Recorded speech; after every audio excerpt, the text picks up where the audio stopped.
Welcome, welcome, welcome. As ever, the Shank Club NFL is fashionably late. What can I do? My internet sucks dog's balls. But we're finally here. I hit it with a hammer. I prayed to the internet gods, and at the moment, it's holding up. This is the Week 8 recap, latest news show, all that good stuff. If you're not already following, please hit that like and subscribe button. We really, really do appreciate everyone that follows us, even if they think we talk crap half the time. At least it's half decent crap, and that's the way I look at it. As ever, with me on this weeknight show is my man Carl. Carl, let everyone know where they can follow you, what all your Twitter hat and all that lot is. Let everyone know where they can follow you, my good man. And obviously, have you had a good week so far? How are you? Good evening, Nick. Yeah, it's been a very, very, very entertaining week so far with work and that. Amazing progress that I had in a certain project I've been doing, and overall, just an overall good week. And also my Patriots one as well. That just tops it off. Really. Yeah, so you can catch me on Twitter at TFIBUK20. My YouTube channel is 2 Feet in Bounds. Hit the like on the video, subscribe to the channel, turn the notification bell on. Follow me on Twitch as well, TFIBUK20, and we are on all major podcast platforms on iTunes, Spotify, Deezer, iHeartRadio, and Amazon Music. And a little bit of a sad note to bring you here, and Nick will be a little bit, I don't know if he'll be disappointed or relieved about this, but me and Freddie have decided we will not be doing any more Sunday night watch-alongs. It's not the fact that we don't want to do it. It's the fact that from what I'm seeing across the board in the UK, we are the only YouTube channel in the UK that are doing live watch-alongs for NFL football for Sunday night football. There is a good reason why we are the only ones to do it, because we are the only ones that are mad enough to stay up at stupid o'clock and watch a game where it's not our team. And also, as well, it's caused a little bit of personal matters for me.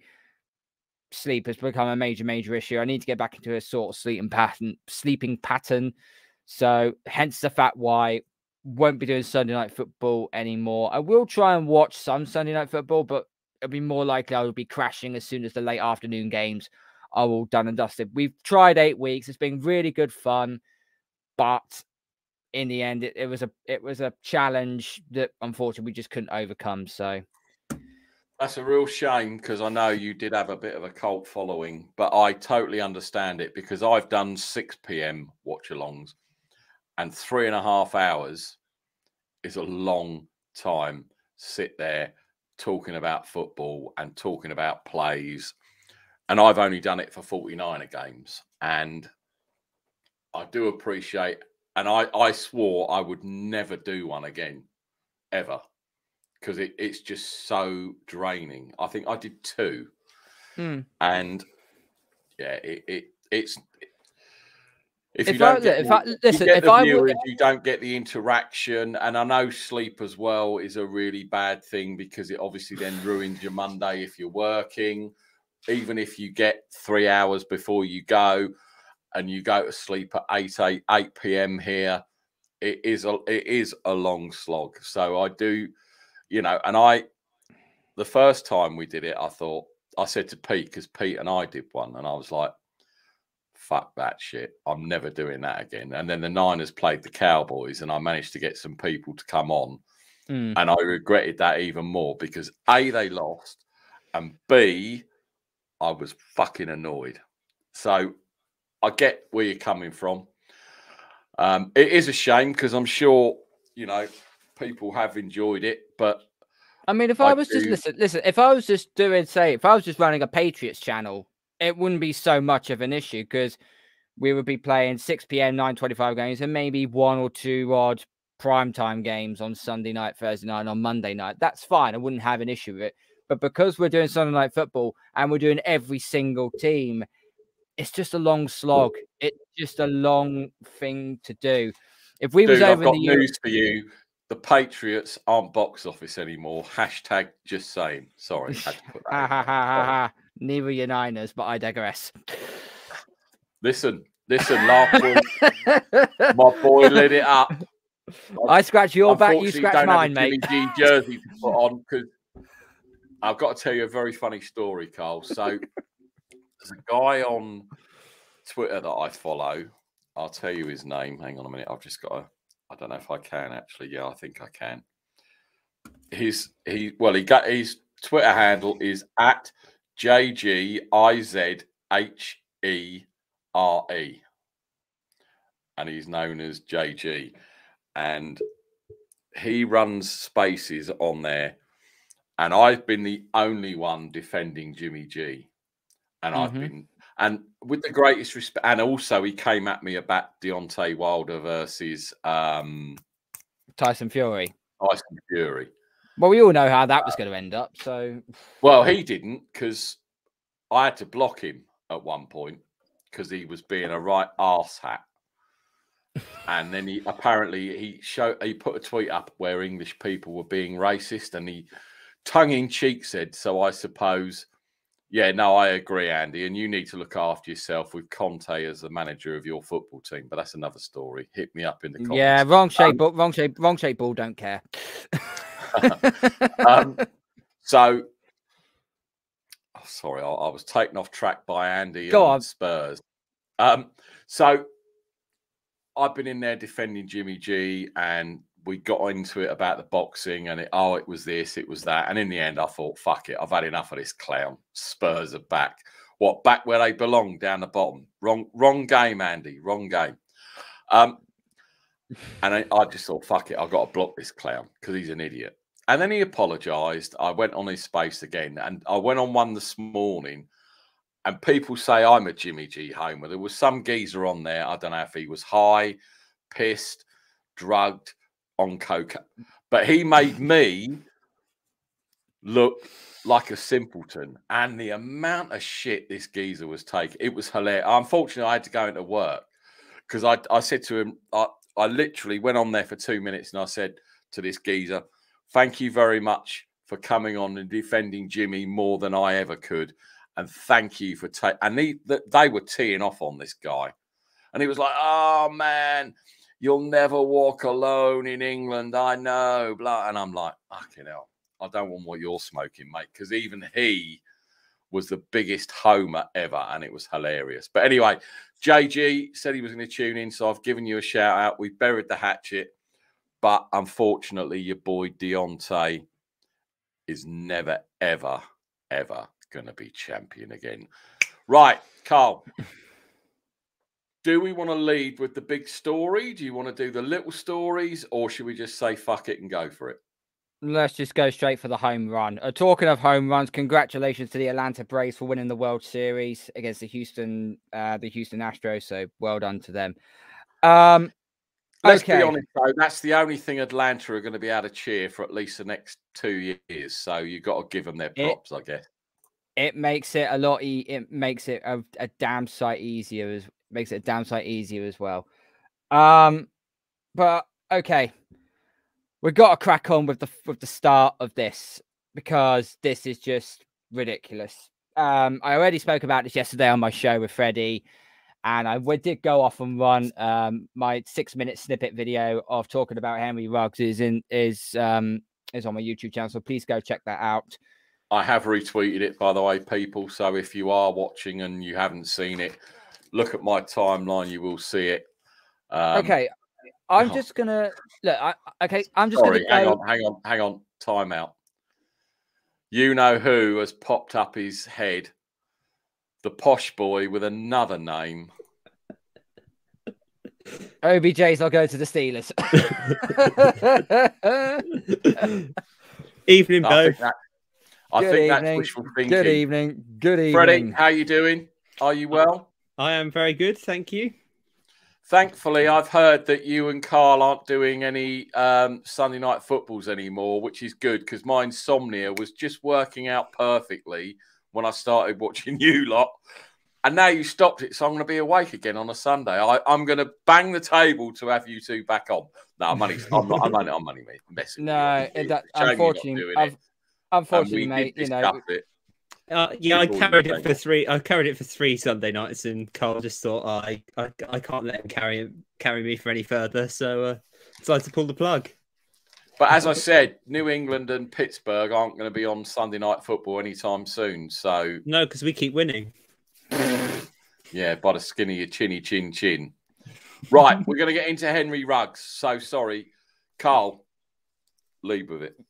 Right, okay.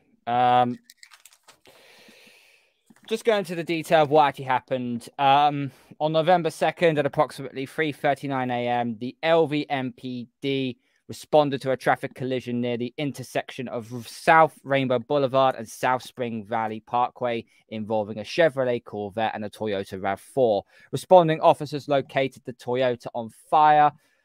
Fire department personnel responded and located a deceased victim inside the Toyota. The preliminary investigation indicates the front of the Chevrolet collided with the rear of the Toyota. The driver of the Chevrolet, identified as 22-year-old Henry Ruggs III, wide receiver from out of the Las Vegas Raiders, remained on scene and showed signs of impairment. He was transported to UMC Hospital to be treated for non-life-threatening injuries. Ruggs will be charged with DUI resulting in death. This is an ongoing investigation. Now, over the course of the day, there's been a lot of stuff that has been coming out. There's a few tweets that there's a tweet I'm gonna bring out here from basically someone from the court law, name's Caitlin. I'm just gonna bring this up for you, so apologies for this. Former Raiders wide receiver Henry Ruggs appears in court this morning following his arrest on suspicion of DUI in a fiery crash yesterday that left a 23-year-old woman dead.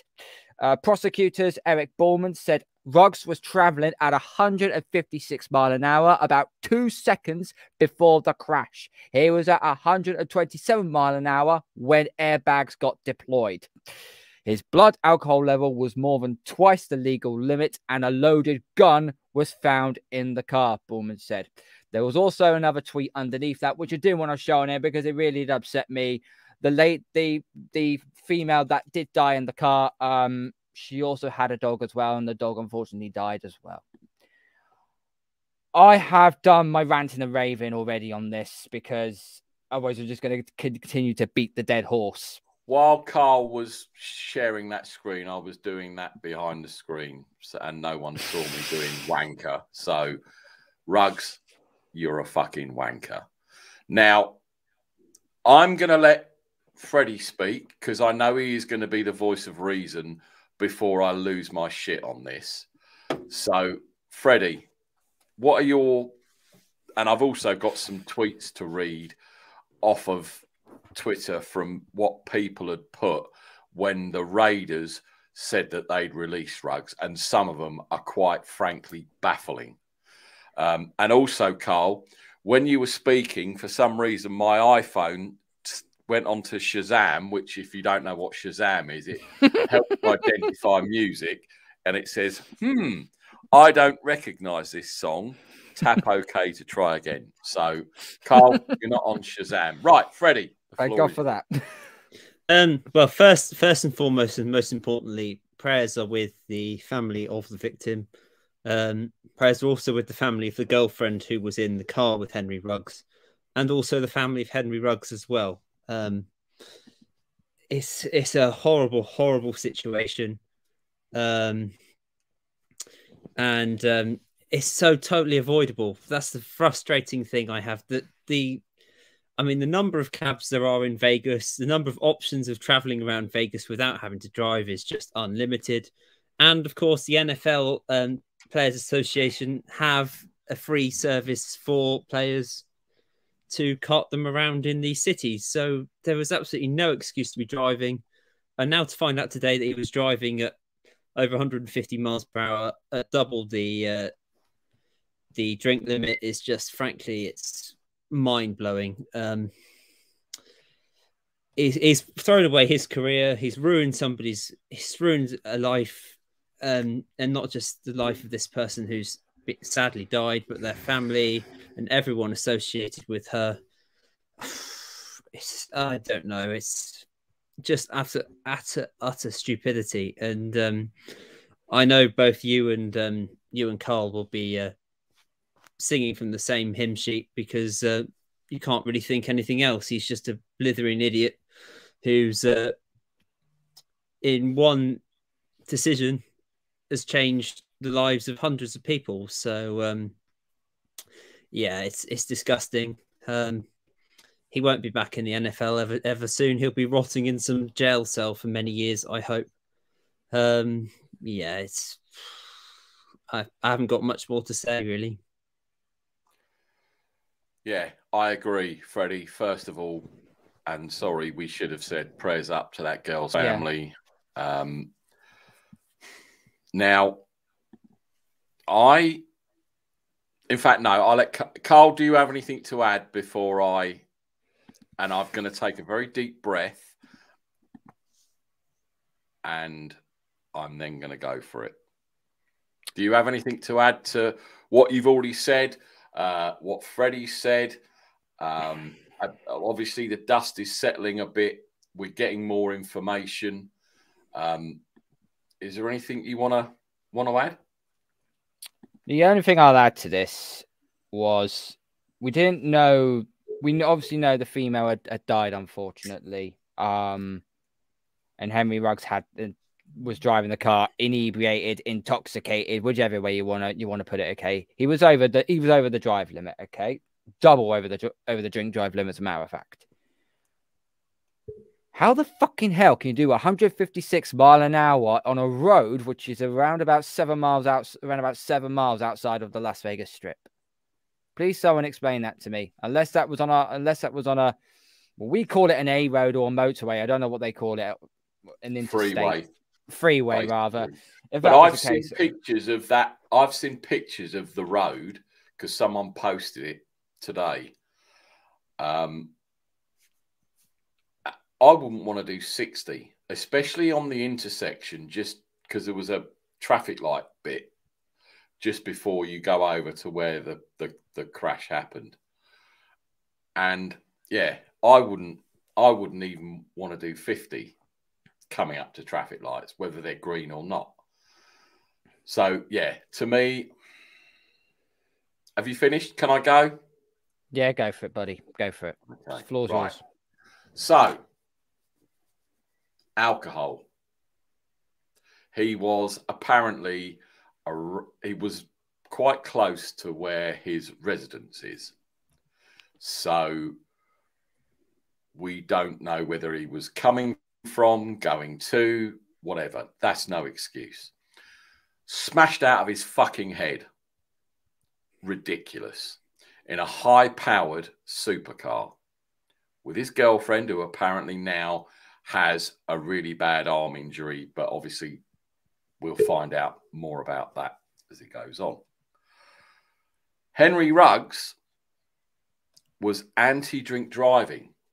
One of his best friends died in a drink driving accident. He was under the influence and died, from what I can glean, allegedly, on Twitter. So I'll say allegedly because, again, and apparently he was an advocate for not drinking and driving and doing anything.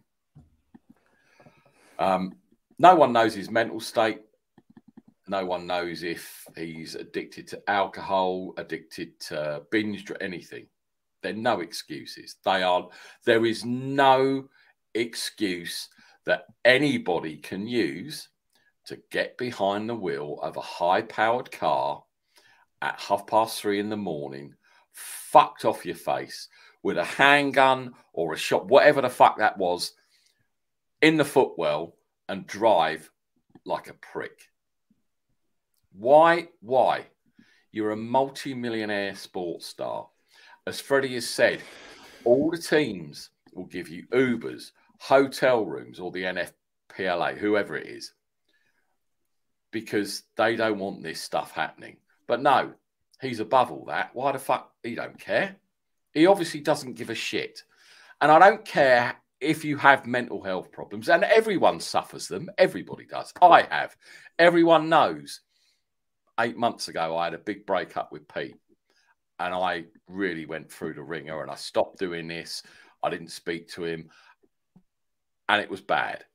But did that make me want to jump in my car and go mad? No, it didn't. And I don't know if we've heard the whole story, and maybe the defense will try and bring up that he's got addiction issues or mental health problems or this, that, and the other. Everyone has come out when they've had... Sorry, I'll just bring Andy in quickly. Sorry, hang on. Sorry, Andy, you've joined in the middle of my rant. I will... Oh, it won't be the first time. No, exactly. So, anyway, shut the fuck up. Anyway, so I don't, and I can't compute how you are driving at 156 miles an hour. All of a sudden, there's a crash, or you see there's a crash situation. And he's obviously slowed down because something's happened, whether the gun's dropped on the floor, whether they've had a row, whether something's gone on, and he's decelerated to 127 miles an hour, and those airbags have gone and they've hit that collision. And that car isn't going to be stationary. That car is going to be pushed into a wall, into wherever. It's set light. That poor girl didn't even know what was going on. She could have broken down. She could have been on the phone because she'd broken down. And I'm sorry, mental health, addiction, yeah, they're problems. Of course they are. And as I said, I've suffered with them. But I would never get in a car under the influence and drive. I wouldn't even drive at 30 on my way home thinking, hell, the police might see me. If I've had like 3 or 4, I wouldn't even do that. But to be that far gone and do that, I hope my problem with this is, and we know American law is different to British law, he could only serve 2 years and be back in the NFL because he's a star player. And we've spoken about this before, right? We've spoken about players that got incarcerated for whatever reason. Michael Vick, was it Dante Stallworth? He had issues and he came back after 2 years, whatever it was. Kareem Hunt. What's his name's just come back in the league and he was torturing his child. Adrian Peterson. Adrian Peterson, yeah. Yeah. So let's say he does a plea bargain, does 2 years, gets out on probation, whatever. What's to say this motherfucker is going to be back in the league again? To me, sorry, this surpasses everything else that's happened in this league. And he could be back playing a sport, which to me is absolute fucking bullshit and wrong. And I'm just going to read you a couple of tweets and then, Andy, I'll bring you in. Right. So the original tweet, and again, apparently people are moaning that the Raiders brought this out after the World Series was won, but I don't understand what that's got any relevance to do with American football. Anyway, the original tweet, the Las Vegas Raiders have released wide receiver Henry Ruggs. Just one example of, I don't know if it's trolling or just fucking mindless idiots. This was not a good move. Should have moved him to the practice squad and helped this young man bounce back through this. It was just an awful accident.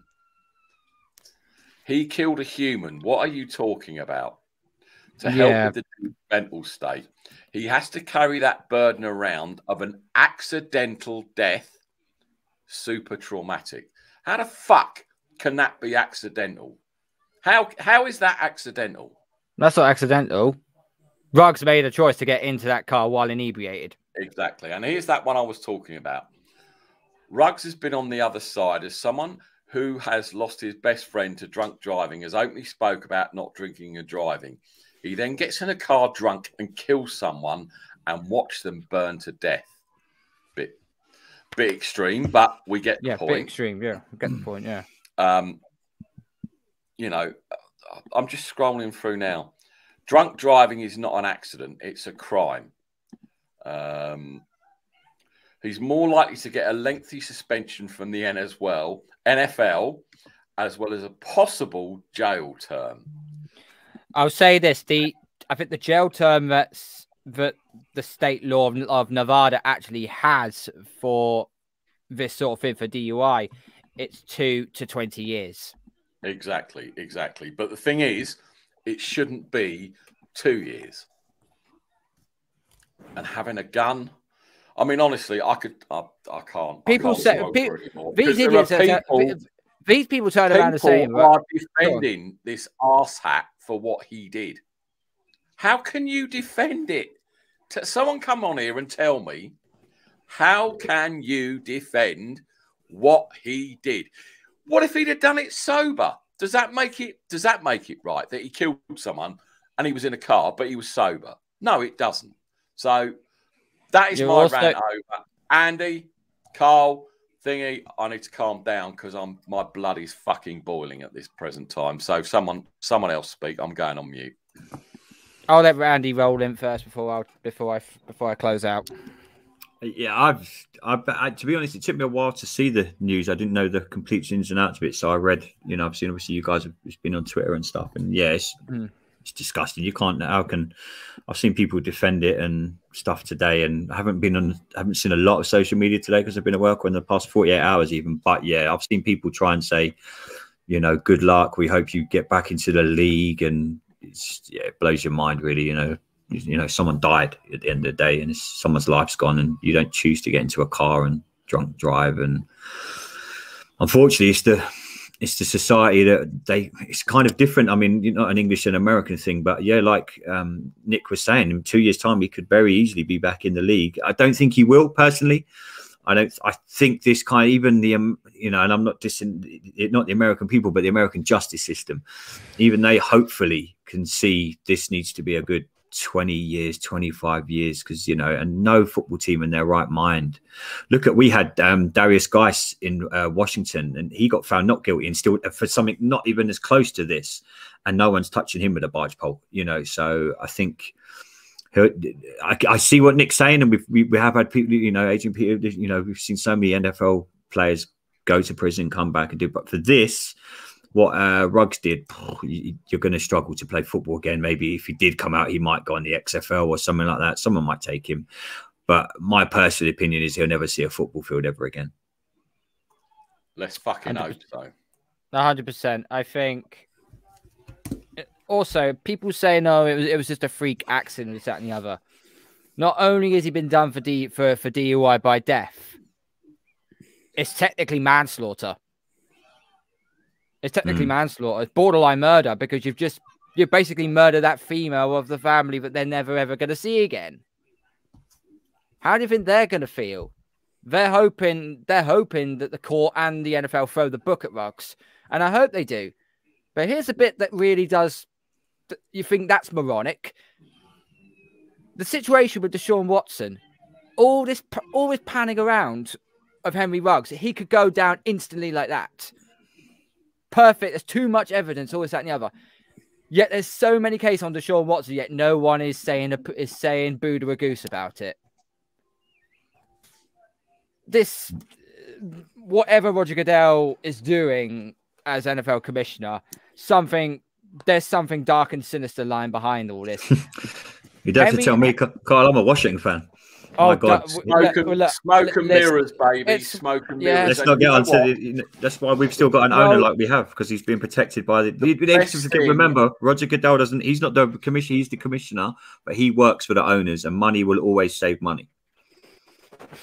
The best thing out of all of this is the Raiders chopped that geezer's ass straight away.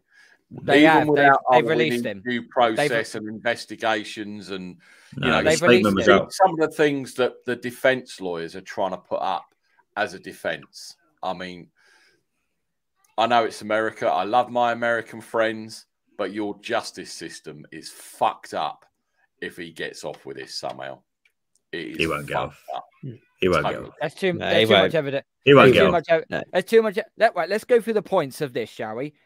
He's driving at 156 mile an hour. He's going way, way, way over the speed limit than what he should be doing. Okay. 2, he's double the drink driving. He's over the drink drive rate double. Okay. So that's the second part. Thirdly, he's got an armed weapon in the car. Okay. So you've got a freaking gun in the car as well. You got 3 pieces of evidence there to say, right, you're drunk, you're licensed to kill, and you're an inebriated behind the wheel of a vehicle, which, by the way, it's not just a car. It's not just your luxury good. It's a fucking killing machine. You get behind the wheel of a car, it's a killing machine. You're driving behind an engine you're driving an engine for crying out loud. I'd like my van to get up to 70 miles an hour on the bloody dual carriageway in the morning when I'm late, let alone 100 miles an hour. Yeah, I drive a fork truck for a living. That's still a killing machine at the end of the day, even though it only goes 6-7 miles an hour. Probably is the way you drive it. I was going to say, trust me, I wouldn't be in the warehouse when Carl was on the fucking forklift. Jesus. Can you imagine, Andy, just fucking waiting there, and all of a sudden you get hit in the back of the head with a fork or something? Wouldn't let him near my warehouse, I tell you. Yeah, I've already crashed into a door once. Once was enough. Anyway, once was enough. Stop talking about that fucking idiot. We'll be here all night, and I really can't waste any more energy on him. I mean, it's all going to come out in the next week or so, the full SP, but anybody that defends him, anybody, I don't care. You're weird. Sorry, you are. And I know people on this show, I'm not going to mention names, who, like me, have had issues, mental health and otherwise, but I struggle to, fuck it, I just struggle to see it. Right, let's get into the games from, actually, Aaron Rodgers, COVID. Let's ruin that game. He said I know immunisation or the injections doesn't mean you can't get it, except I get all that. And whoa, time out. I knew you were going to go down. Come out and said that he actually hasn't been immunised. Is this what I'm reading? This is what basically what happened was August 26th. He did a press conference saying that he was he turned around and said that he said that he got vaccinated with this, that, and the other, and basically he lied. He basically lied about this. Okay, so that means he's gone through all the NFL protocols. Not wearing a mask throughout preseason training camp, all throughout the season, not doing press conferences without.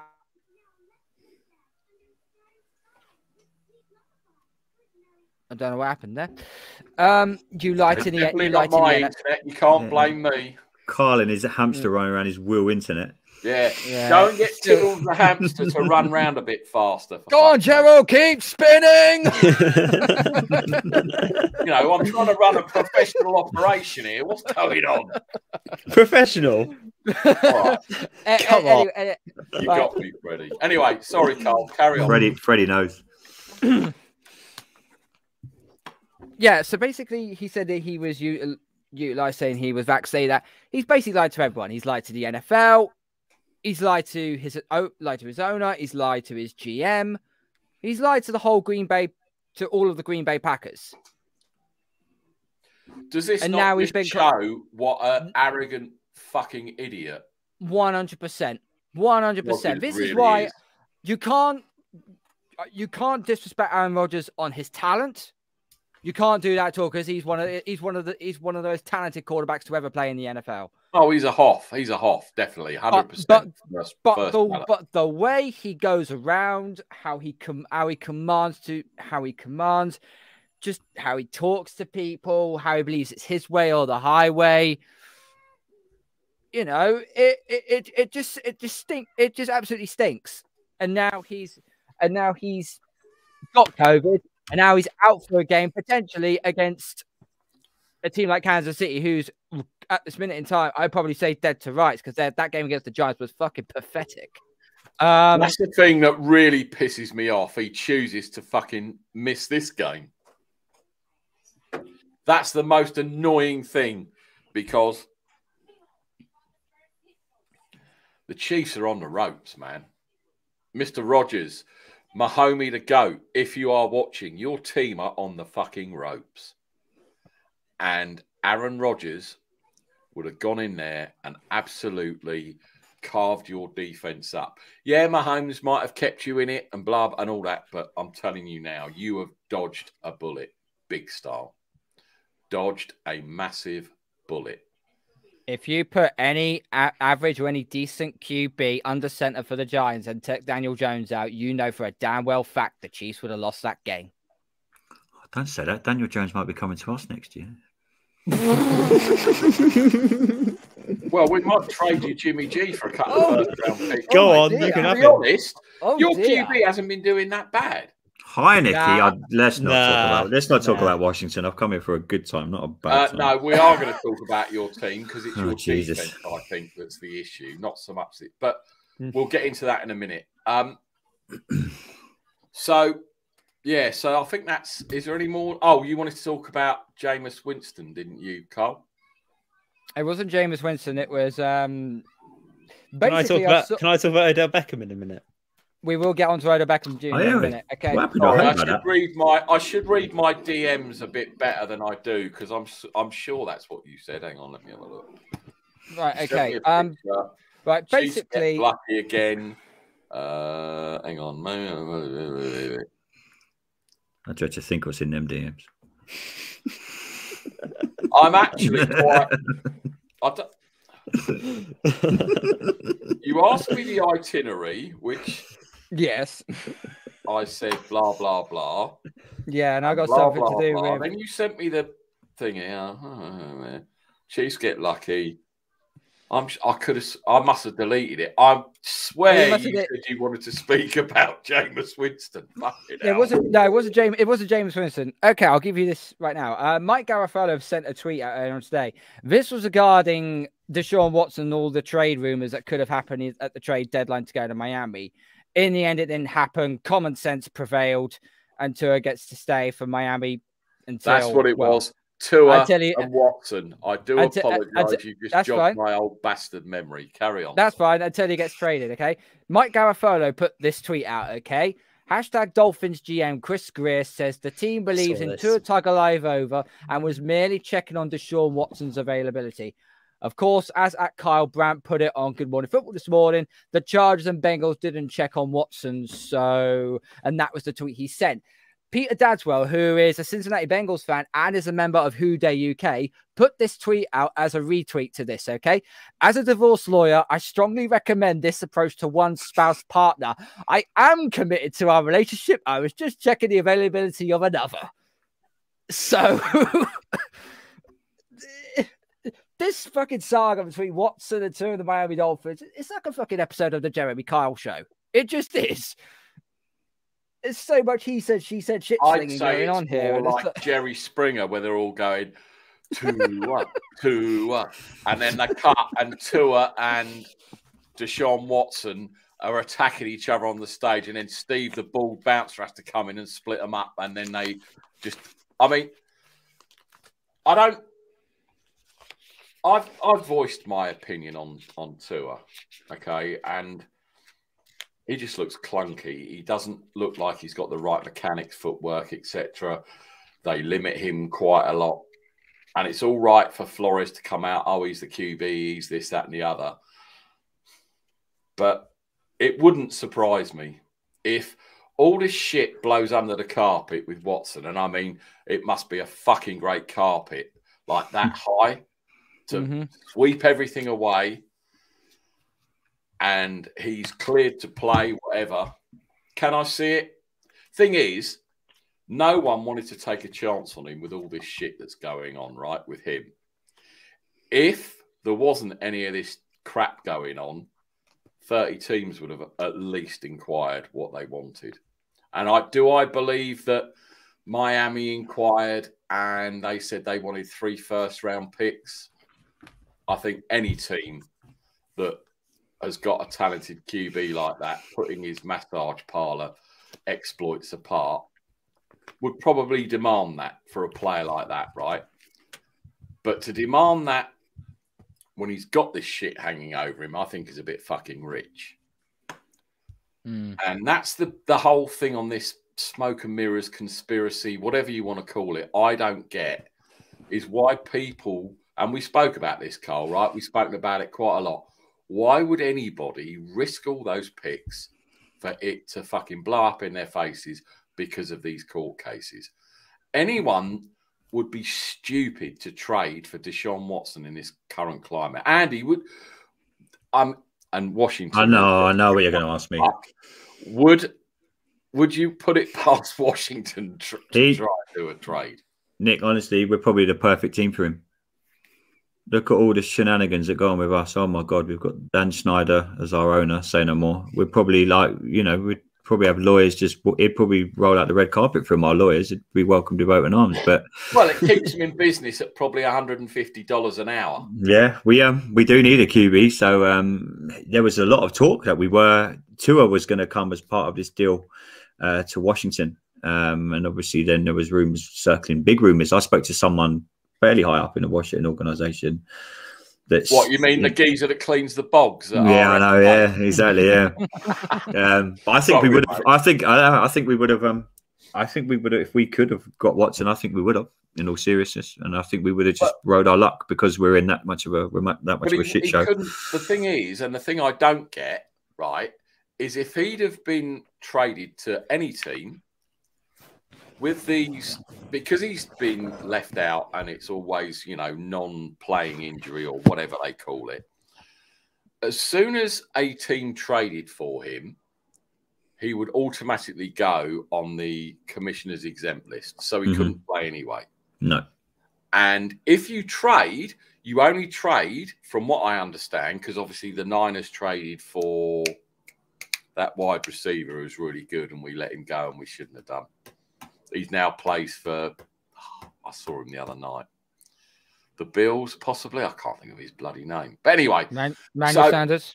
Sanders. So you would only have him till the end of this season or until the thingy opened. And he could walk away or want you to pay him. But if he's not playing because he's on the exempt list, there's no point. Because as soon as he was made active on any roster, I guarantee you the commissioner would have put him on that list. So he was better off. And I don't know how his pay is affected, if he is getting paid, if he isn't, I don't know. Because he is getting paid. He is getting paid for this season. He's got guaranteed money. So, yeah, he's got guaranteed money, yeah. So, again, I don't think that contract would carry over to the team that were then... It's right, the police helicopter's going over. It wasn't me, honestly. Standard. That team would... I don't know if they'd have to pick up his salary as part of the trade deal or whatever, but I don't know if you can hear that. It's like it's above the bunker. Fucking terrible. What have you done why now, would anyone trade for that, knowing that is probably going to happen and he'd be put straight on the exempt list? It made no sense. I think the commissioner's got enough on his plate with covering up for us at the minute. So, yeah, he probably did well not to trade. No, but at least it would take the heat off the emails he's probably going for, the 76 million emails he's going through.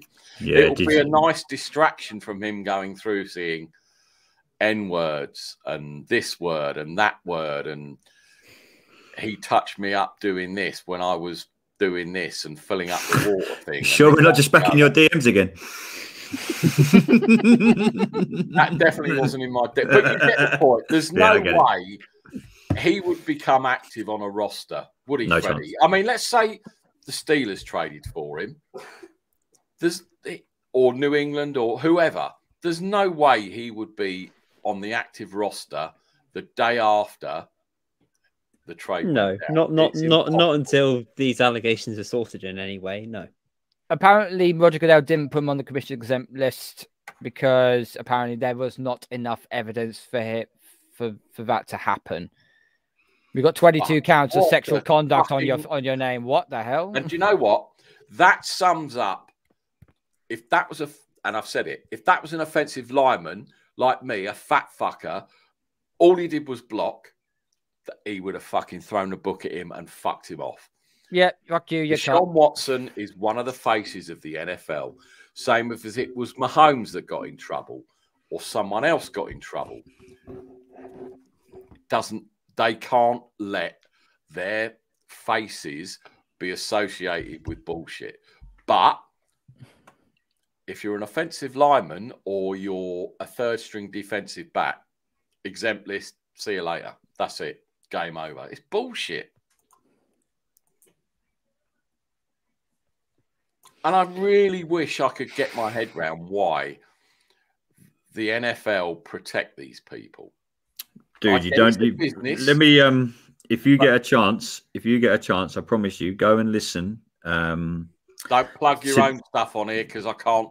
My insomnia. Nothing about Washington. Go listen to the interview I done with Megan. Because Freddie and Carl have stopped Sunday night football things. I know. I heard. Can't listen to us Redskins thing. It's not about that. It's only. We had the R word there. There's a flag. There's a flag.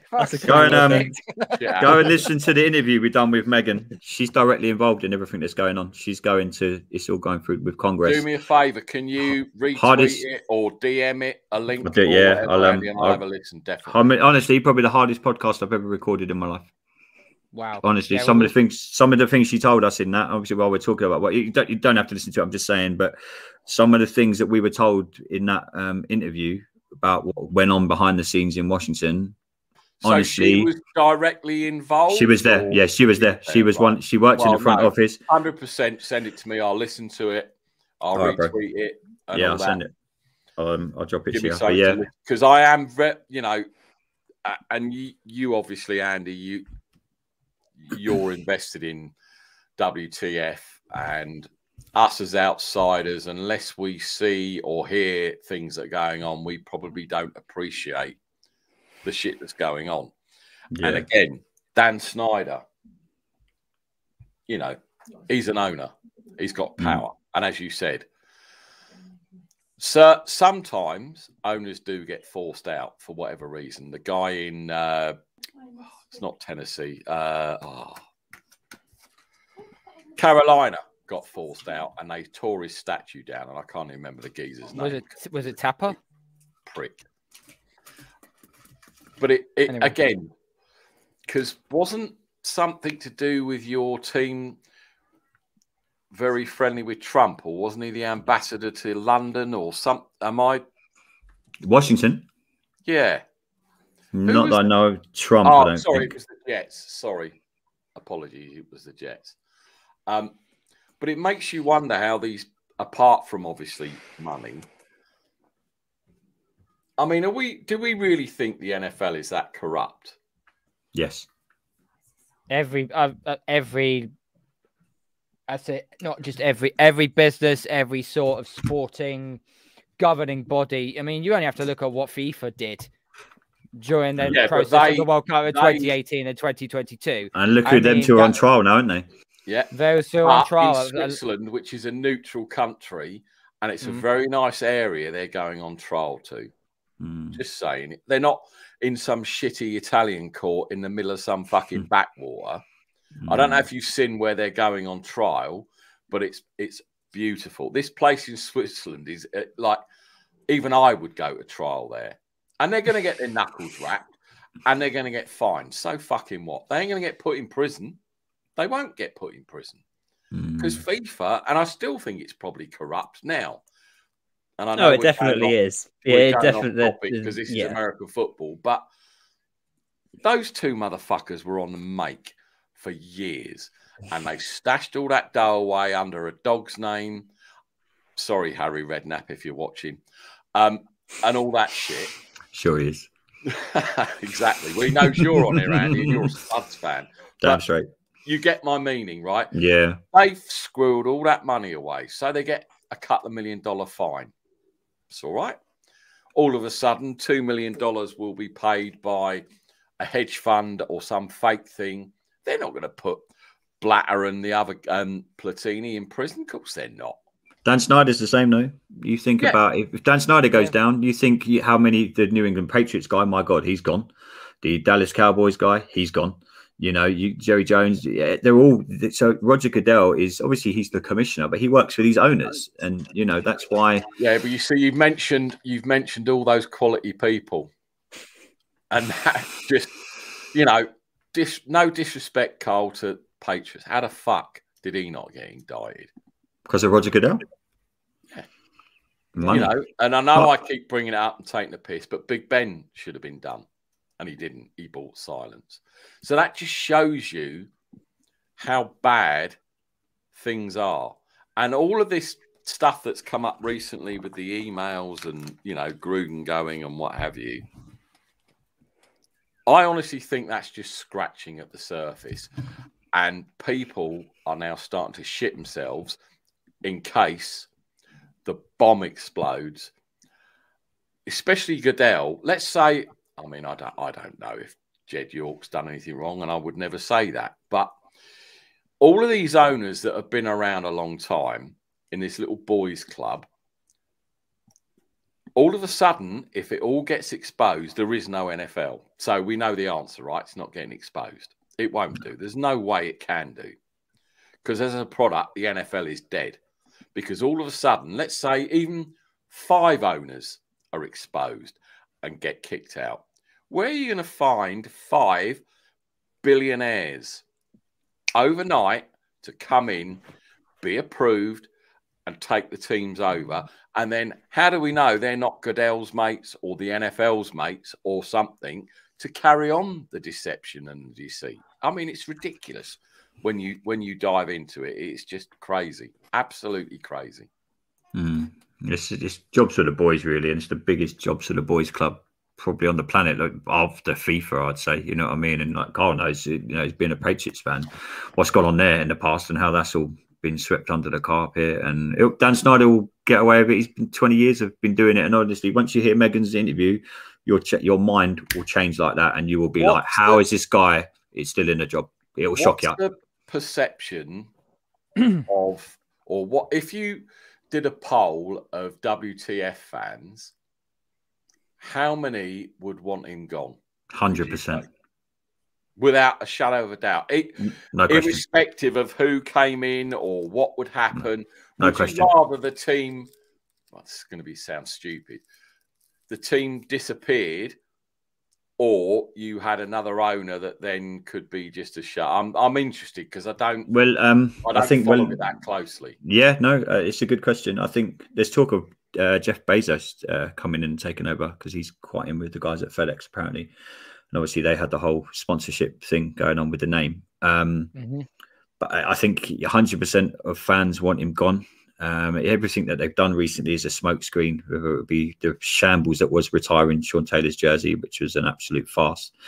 And the fact that he didn't even tell his family until on the day. That is spineless. An absolute spineless act. Yeah.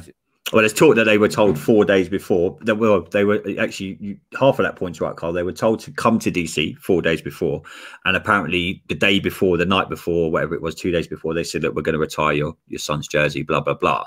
So that was shocking. But that, funnily enough, they announced that the same day the Gruden thing broke. So the Gruden email thing got leaked, and I think 14 hours later, I got a text saying check your Twitter, and it was going crazy with the whole Washington Sean Taylor stuff, and it was all because of Dan Snyder. It's all a smokescreen. Honestly, the guys. I can't say how badly that man is hated in Washington, and I mean, think of the person you hate most in the world, and then times it by 1 million. He's like those. He's like those owners who have moved teams out of a city. Yeah, Freddie, you're right there, mate. And there's talk of him doing that, Freddie. Yeah, Stan Kroenke. But Freddie's right. There's talk of him actually doing that just to get out. We want to go back to say where the RFK site is in DC. When you see everything on the TV about Washington DC, when the camera pans around above the White House to the right, that's RFK, and everyone wants to go there. But there's Dan Snyder. There's talk of him. I've heard everything in the last few weeks. I've heard there'll be the London team. I've heard they're going to go to San Francisco. I've heard that everywhere. I've heard they've been muted to go everywhere that isn't Washington, and just so Dan Snyder can be that guy. And trouble is with RFK, it's been derelict. It's a federal building. Yeah, it's a federal building. But so there's a lot. But because Dan Snyder's hating in Washington, though, every person in Washington, including the president, hates him.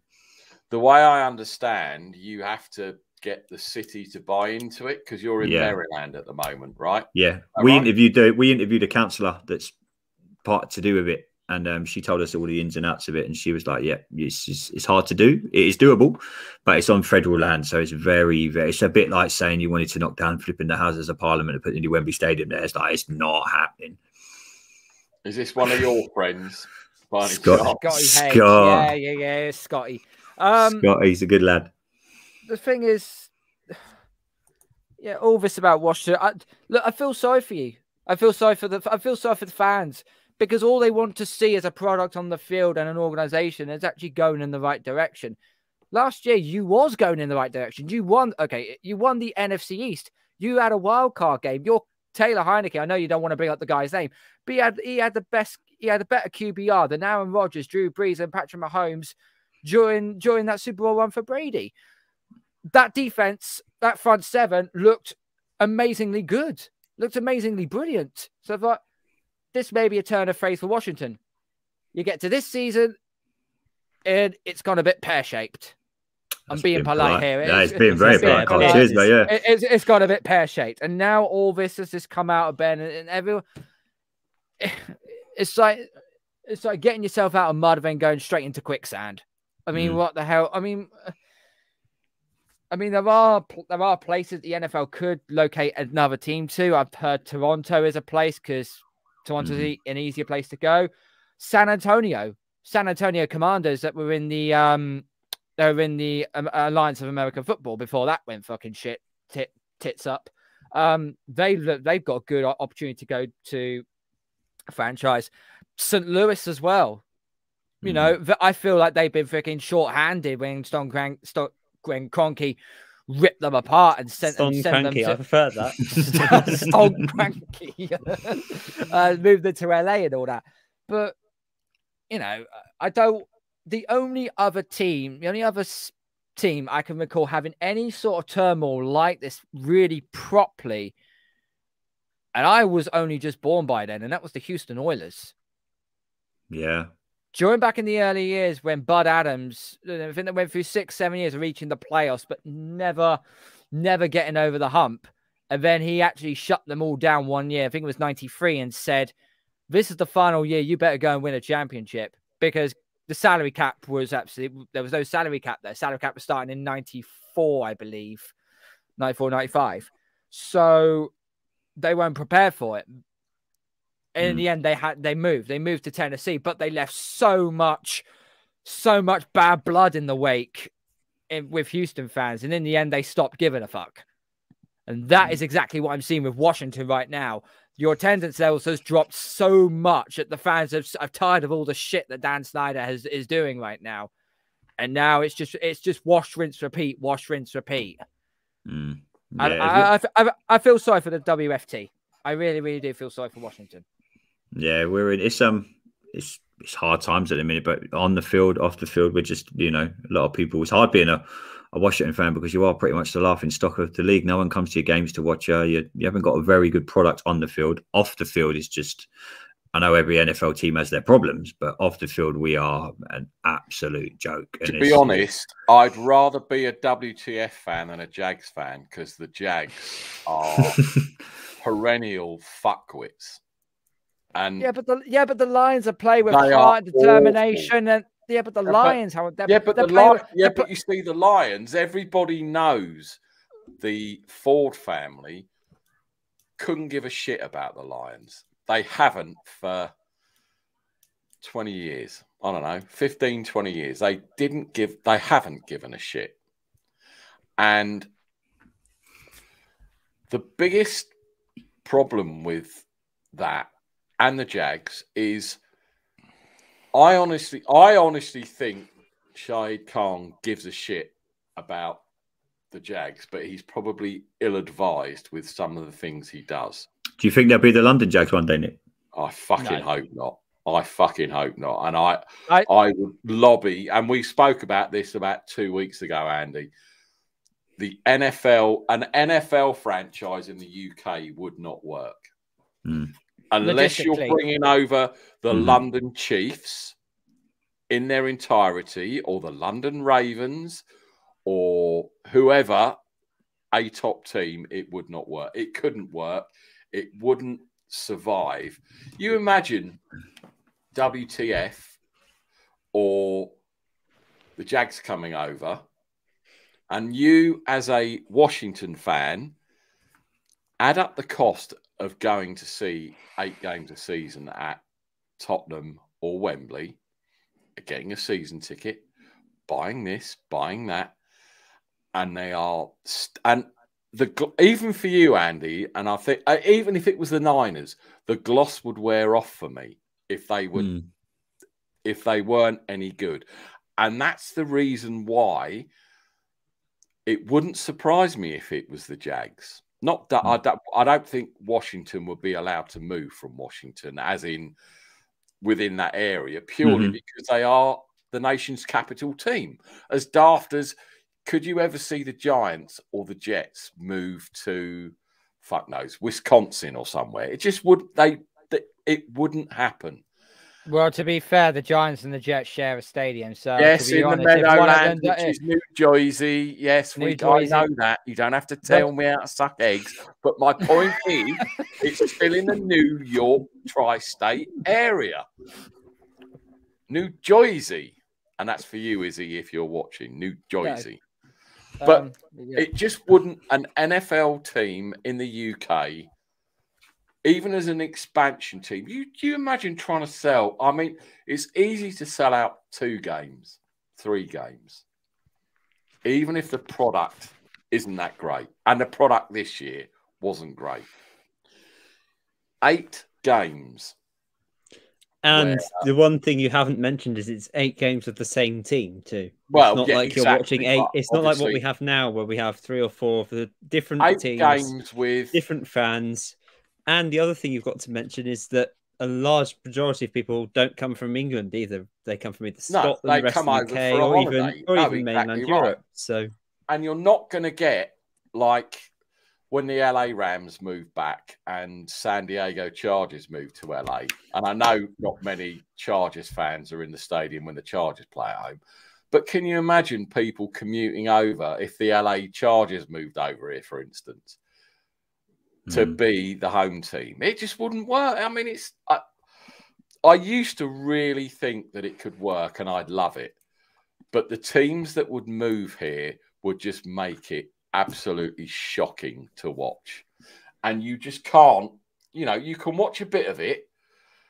But even you, Andy, I think you'd admit, if W2F come over here and became the London football team and they were still bad, and the ticket prices were 80 quid a pop every 2 weeks, plus drink, plus this, plus getting a Tottenham, plus getting out, blah, blah, blah. You'd get a season ticket, though. That's the thing, though. You'd get a season ticket. Still, right. Do you know how much game tickets are for season tickets?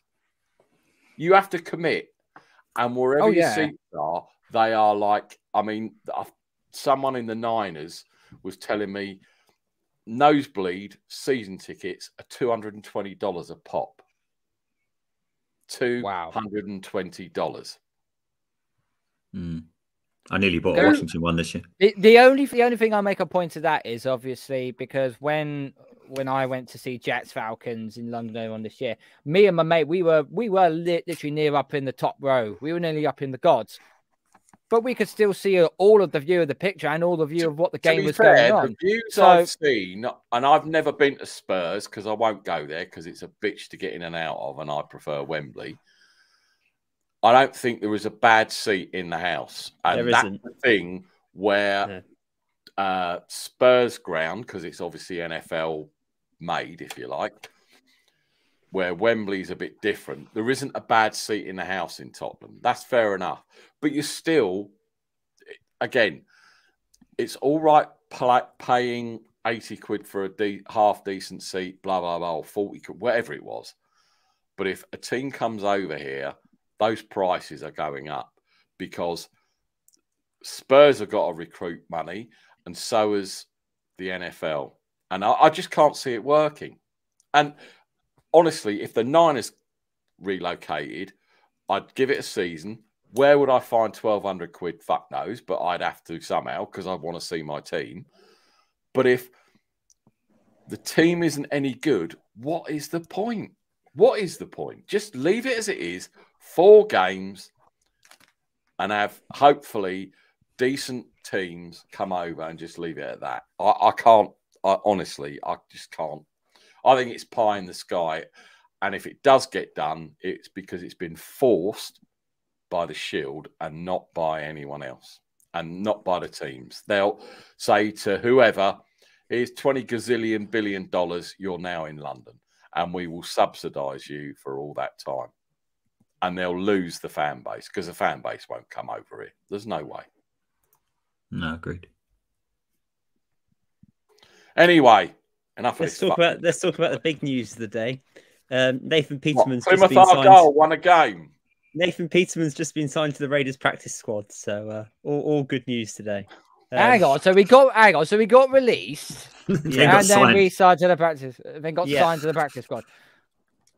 I've never understood, right? And the Niners We done that to the same player in a week. We released him, signed him, and released him again, all in the same week. do this all the time. Release, re-sign, put him on the practice squad. Never gets elevated. Release him. They get an injury. Oh no! I'll tell you what. Let's bring this geezer back. And you're like, we released him fucking about 3 weeks ago. Yeah. And there was crazy. a quarterback with the Niners last season whose name escapes me, but he was on, or the year before, and he was on and off the roster like a hot potato. It was scary. Signed him, released him. Signed him, released him. And I don't get it. Right. Shall we talk about the games that have just been? Let's talk about our prospective team games. And I know, Andy, it's going to be painful. Jesus. But let's get you out of the way first. Andy, WTF. What did you see? What happened? What pissed you off? Did anything make you happy? No, nothing made me happy about the game. We've Well got. done, you just gave him the question of, "Are you happy?"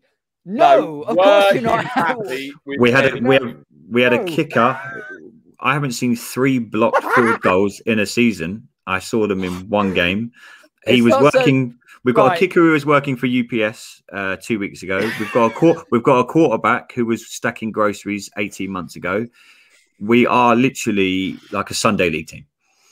I have one question. I need to ask you quickly before anyone else chimes in. I don't watch WTF all the time, but what is the issue with Heineke? Honestly, he's an okay backup. He will get a job somewhere on a team. He's an okay backup. You know, look at Freddie. You're a Pittsburgh fan, right? You've got Dwayne Haskins there at the minute. He's better than him. Put it that way. So he would be an okay backup in an NFL team. He is not a starter. He hasn't got an arm for a start. So we've got a quarterback who can't, you know, if you have to throw deep, it doesn't work. That's why he gets intercepted so many times. And like I said, he was working in, Target 18, 19 months ago, studying for his, and we've got a kicker now who's just got off a UPS van. Literally, that's not even a joke. He literally was working. Target. I like Target. They've got a dog with a target But, on its son. And Thanksgiving, don't knock Target. But the kick, listen, we've seen some funny names in the NFL for quite some times, but your kicker's name, okay, Chris Blewett. It's not so much of his name; it's when the commentator's ready and it goes, and it's the kick. Hang on, Chris Blewett. Hang on. Yes, he did. Hang on. I don't want to hear a word against Chris Blewett because he's a Pittsburgh college player, and one thing I have to say is Pittsburgh have had Blewett the kicker, and now we've got Pickett the quarterback. So we're very good with our fantastic football names. So, Andy, what has gone wrong? And we've been back and forth on Twitter, right? Your defense was supposed to be legit top 5 this season. Again, I haven't watched the games, so I can't. I've watched a couple of bits and pieces, but I haven't watched the games. What has gone wrong with your defense? I think they believed a little bit too much of their own hype last season. Let's not forget that we won a Division 7 and 9. We played against a lot of backup QBs. If you look at our schedule between last season and this season, we're now coming up against the elite. We're coming up against Kansas City, Tampa Bay, Green Bay. We're coming up against some very, very good offenses. And I think they've just been found out. I generally think they've been found out. Chase Young has been the invisible man this season. I haven't seen him touted to have a good season, wasn't he? Yeah, don't get me wrong. And I get dogged on this. Well, yeah, Montez has been okay the last few games, but I get dogged on Twitter because I'm like, look, they're like, you can't dig him out. You got defensive rookie of the year. And I'm like, I expect more. Look at him. He summed him up on Sunday. He jumped on Instagram after a defeat and highlighted his own tackle and put that out and went, where you done the strip sack at the end and we got the ball back for the last 5 seconds and we were still shit. But it's the thing that annoys me after games. Apart from, well, no, not so much the smiling, the fucking shirt swapping. And the pictures, you had your ass kicked and X and Y are on the field holding shirts up. And I'm like, yeah. I don't, and it's a new phenomenon. I can't even say it. Whatever it is, anyway. Phenomenon. I got it. Nailed it. That is a new thing. And I don't put it on camera. Especially if you just had your fucking ass kicked. Like, I don't know, Aaron Rodgers and, I don't know, one of the defensive backs from the Niners who had just got his ass kicked on that last-minute drive they did to win the game, standing there both holding up shirts. And I'm like, he's just kicked your ass and you're standing there gripping a shirt. Nah, not for me. Not for me. Yeah. Keep it in the locker room. Don't do any of that bullshit. Yeah, I think we've believed a lot of our own hype from last season. It's just nothing. Jack Del Rio is a bit of a dinosaur, in my opinion, as a defensive coordinator. I think he's living in the Stone Ages. And look at some of the plays he schemes up, and you just think, oh my god, Scott Turner's not much better on offense. At the minute we're not and we've where that's come to. We've done this said this on our last show. We're not a very good football team, and and we haven't been for many, many years. And we got lucky last year. Let's not beat around the bush. Dak Prescott wasn't around last year. The Philadelphia Eagles were a joke. The Giants have always been a joke. So it's we got we won a division with 7-9. We were the laughing stock of the NFL, and we won the division. So I think the division has been the laughing stock for a long time, years, and it kind of masked your deficiencies because obviously, if your division isn't very good, the strength of opponent isn't very good. No. But then all of a sudden you win your division and then you are elevated up a level and it's you get a first place schedule. And that we're finding that this year because we're playing the AFC South, the Jags and all that lot. And that's a bad division. Yeah. I can't see us winning another game. I can't see us. We got the Tampa Bay, but we got the bye week this week. We'll probably somehow lose still. It's a joke going around Washington that the bye week will probably still beat us. Then we've got the Bucks. We're losing that. Then we've got the Panthers on the road. We'll probably lose that. And then we've got the Seahawks at home and Russell Wilson will be back. So we're probably losing that as well. So there's, 2-6, 2-7, we'll be 2-9 by the time Christmas comes, And I would like to say, all our division games. If Russell Wilson isn't back, but unfortunately, he's back. Yeah, and then we've got our divisional games at the weekend. It was still shit, but the problem is that the quarterback class of 2022 for next year. It looks terrible. It looks terrible. I mean, the highlight is Kenny Pickett. Way. And is that another Pittsburgh college player? He's a Pitt college player. Yeah. Surprise. Malik Willis like as well. And there's a guy that one of our Washington guys. Let me find him. I don't watch loads of college football, so I don't know. I mean, I need to just go back Saturday night college football. I'm afraid for me. Yeah, I do. I watch it sometimes. Spencer Rattler. Carl, I know you're quite good. Yes, Spencer Rattler. Yeah, he's been tapped. No, there you go. Scotty's on the chat still. He sent me a thing. Spencer Rattler from Oklahoma. My mate Scott. He's big on this guy and said he's like Malik Willis. Spencer Rattler's been benched. He's out of it. Oh, there you go. See, Freddie, he'll be perfect for Washington. He was. It was him and I can't remember. It was something Howe. I can't remember his name. He plays for North Carolina State. That's right. Him and Rattler was meant to be the top 2 QBs potentially to go in the draft. They've just fallen off a flipping cliff right now. There isn't anyone out there.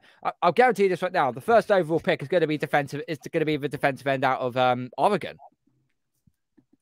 Yeah. Who's that QB I mentioned a couple of weeks ago who I saw on some highlights, and I can't remember his name. Chase, someone? Lamar? Oh, I can't remember. Lamar Chase. You mean No. Bryce Young? That's probably the one, Freddie. So your memory's fast. he's not eligible, due yet. so- He's not eligible yet. All He's right, still got another two. I think he's still got another 2 years, I believe. Yeah. I watched So- him on some highlights, and I thought he looked good. But then you have to take with a grain of salt some of these college teams because you know they're blowing out people. You're in an A1 college, and you're not playing, you know, decent teams. I can't watch college. I just can't because I don't get how it all works. Because you got like number 5 Nebraska playing some unranked team, and they blow them out. And then one week you have Alabama versus Jesus Christ. Why have we been on TV this week? Because we're absolute dog shit, and they beat them 57-0. So I don't get it. I could explain the college football system to you, but you'd get bored out of your mind after 30 seconds. So I won't waste my time. Freddie, send me an email, and I'll just delete it. Freddie, how did your boys do at the weekend? What did you see? Were you happy? Weren't you? What's the score with you? Well, we beat the Browns in their own backyard, so no, I was a little bit satisfied with that one. After all the nonsense that we've had from Browns fans over the off season, You can actually call Ivan out if you like live. No. Send me a DM, and I don't want to make it public, but you can call him out right now. I'll leave Ivan. He's a decent enough bloke. He is actually. Yeah, he is. It's fine. Yeah, this game was how every AFC North game should be. Low-scoring dogfight between two teams that are probably not as good as they should be. The Browns, particularly, nowhere near where they should be in terms of their talent on the field. And the Steelers, their offense is getting slowly better. It's still, as Carl alluded to yesterday on his review show, it's still not really where it should be, but it is getting better. The O-line's actually making holes for Najee Harris now, which is nice. And we've got plenty of talent to go with it. Our draft seems to have been a real success. It seems every pick's been very, very good. So, I mean, you've had Najee Harris in round 1. When I saw Najee Harris doing his Greg Louganis dive, flying from the 5-yard line. That was beautiful. That was. I did enjoy that. You don't see that enough, in my opinion. I do like a diving running back. It is quite amusing. And then the second touchdown we scored with Pat Frymouth with a beautiful catch at the back of the end zone, which shows that Big Ben has still got it when he needs to. Freddie, do you think this will be Big Ben's last season? Yeah, he'll completely in the whole NFL. He'll definitely retire. Yeah. I think he's a boxer that needs to fall on his shield and go out. Honestly, not on the top of his game, but just go out and not have people see him playing badly. Like honestly though, he's not been terrible. He was to start the season, but the last 2 or 3 weeks now we've got that run game established, and he's not having to throw 45, 50 times a game. He actually looks okay, and to be honest, with the defense we have, that's all we need to be able to win games. And your defense is definitely going to carry you a long way. But again, if you get key injuries at key times, they're going to get exposed. I'm not saying we're even a playoff team, but I mean, it's nice to see that we're competitive. Alex Highsmith, obviously, we've had Sam on the show. He's been doing really, really well. Well, that's why Melvin Ingram was sodded off because he wasn't getting. And I'm not being funny, and I know Ingram's older and a wise head, a vet, but for him to beat him out says a lot about where Alex is, and I am so pleased because he's not the fastest, but he makes plays, and that's all you can ask from the kid, right? And when you've got one of the probably the best defensive player behind Aaron Donald in your the other side of the linebacker core, you really have to live up to the name, and he really is. And it's only his second year, and you can see the progress already. And Alex is going to. I mean, for him to do what he did in his rookie year was amazing enough, but for him to continue, and I think he's worked on his speed, his technique, his size, and everything. Shows you what a kind of and we've met his dad, and his dad is a lovely guy. Yeah, and we also heard about the sacrifices that him and his wife made for him to do what he does, and it's now paying. And I can only imagine what it's like to have your son play in the NFL. I mean, it must be amazing. To be fair, Nick, if you get the chance, have a look at Sam's tweets the last couple of days, because he's been giving Browns fans all kinds of grief. It's been a good I'm man. not saying anything because he's been. You know what? That's what rivalry is about, because I'm sure they come at him, and why not give it back? Andy, I know you got to jump off, so I'll let you go now. Any final thoughts? Let everyone know where they can follow you, where you are, what you're doing for WTF and all that. Just give us a shout, let us know. Obviously, I host the DC Tweet Team podcast. They're at DC Tweet Team 1932 on Twitter, just talking all things Washington football 2 or 3 times a week. And I am at Washington UK fan on Twitter. But I appreciate you guys. We're doing an all, maybe not next week after. We're doing the state of the game in the UK.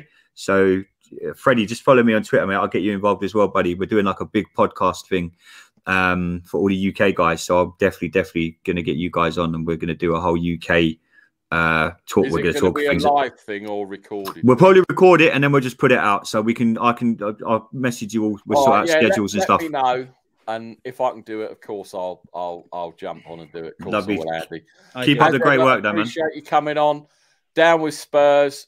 Lovely stadium. Shit football team. Cobwebs in the trophy case, but hey ho.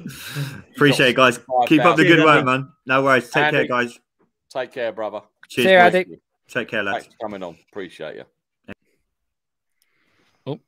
Carl, New England Patriots. The Mac attack is still rolling. Can you hear that noise going in the background? What, the tumbleweeds? No. The Imperial Evil March. The Star Wars Darth Vader Imperial March. Don't want to get carried away. Right, Nick, we've covered the Patriots. Let's talk about the Niners.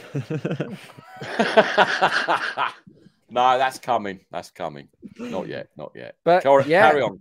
A hard-fought win over the LA Chargers, a team which the bookies, Vegas, and everybody else said that the Chargers were odds-on favorite to beat us.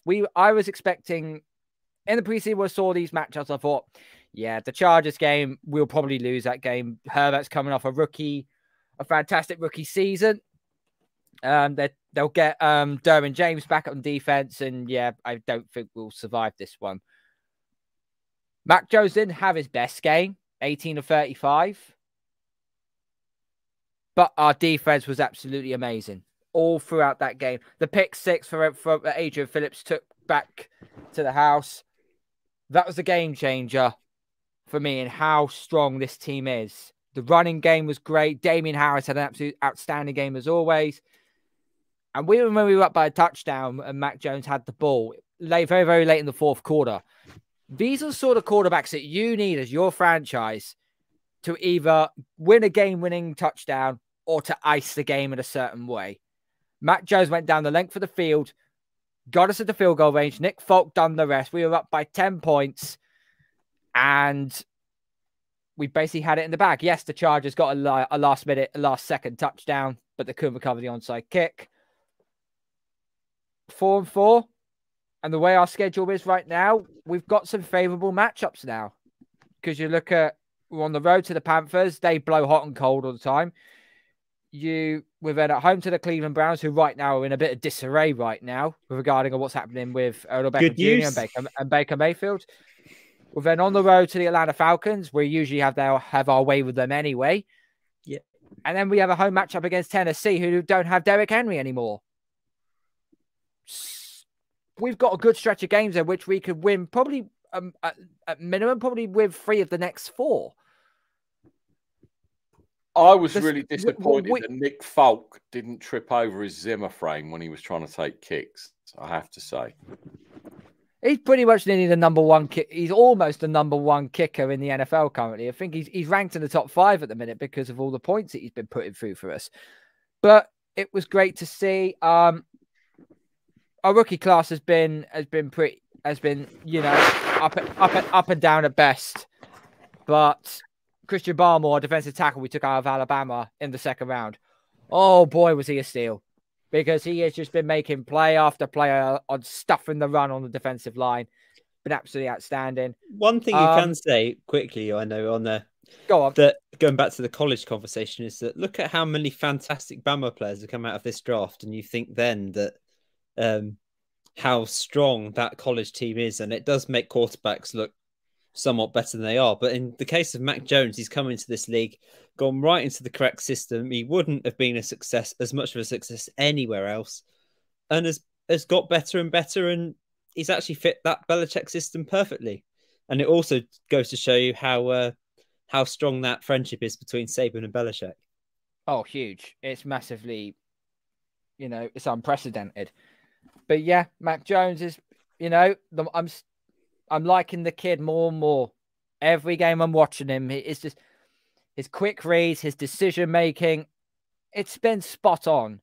And that's all you can ask from a QB. I know everyone likes to see, Patrick Mahomes with, the sidearm, with the no-look passes and the sidearm toss, and then the shovel pass up front to Travis Kelce and all that. Mac Jones does just everything simple and by the book. And as long as he completes the passes, you can't really ask more from the QB. I think the only thing that I've heard, and obviously I know the Niners were in on Jones. They weren't in. They weren't. And the argument has been why they didn't take Mac Jones, or if they were going to take him, they would have taken him and not traded up for him, were his ceiling isn't high. So you know what you're going to get from him, and there's no room for improvement. Now, I don't know. I don't watch him. I didn't watch him in college, so, I can't comment on that. But what I have seen is he's made some mistakes. All rookies make mistakes. We get that. But he has looked, I'd say, for the majority of the time, he's looked in control. And I don't think he's ever been close to being yanked by the hooded monster. No. Which tells you something. And I don't think it's, oh shit, but our backup is garbage.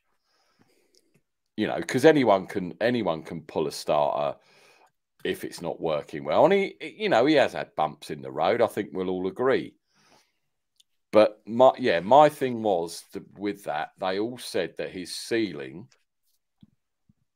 is a lot less than the other QBs that went in the top 10. So Trey Lance, obviously Zach Wilson. That's an interesting thing. I don't know what's going to happen on Thursday Night Football.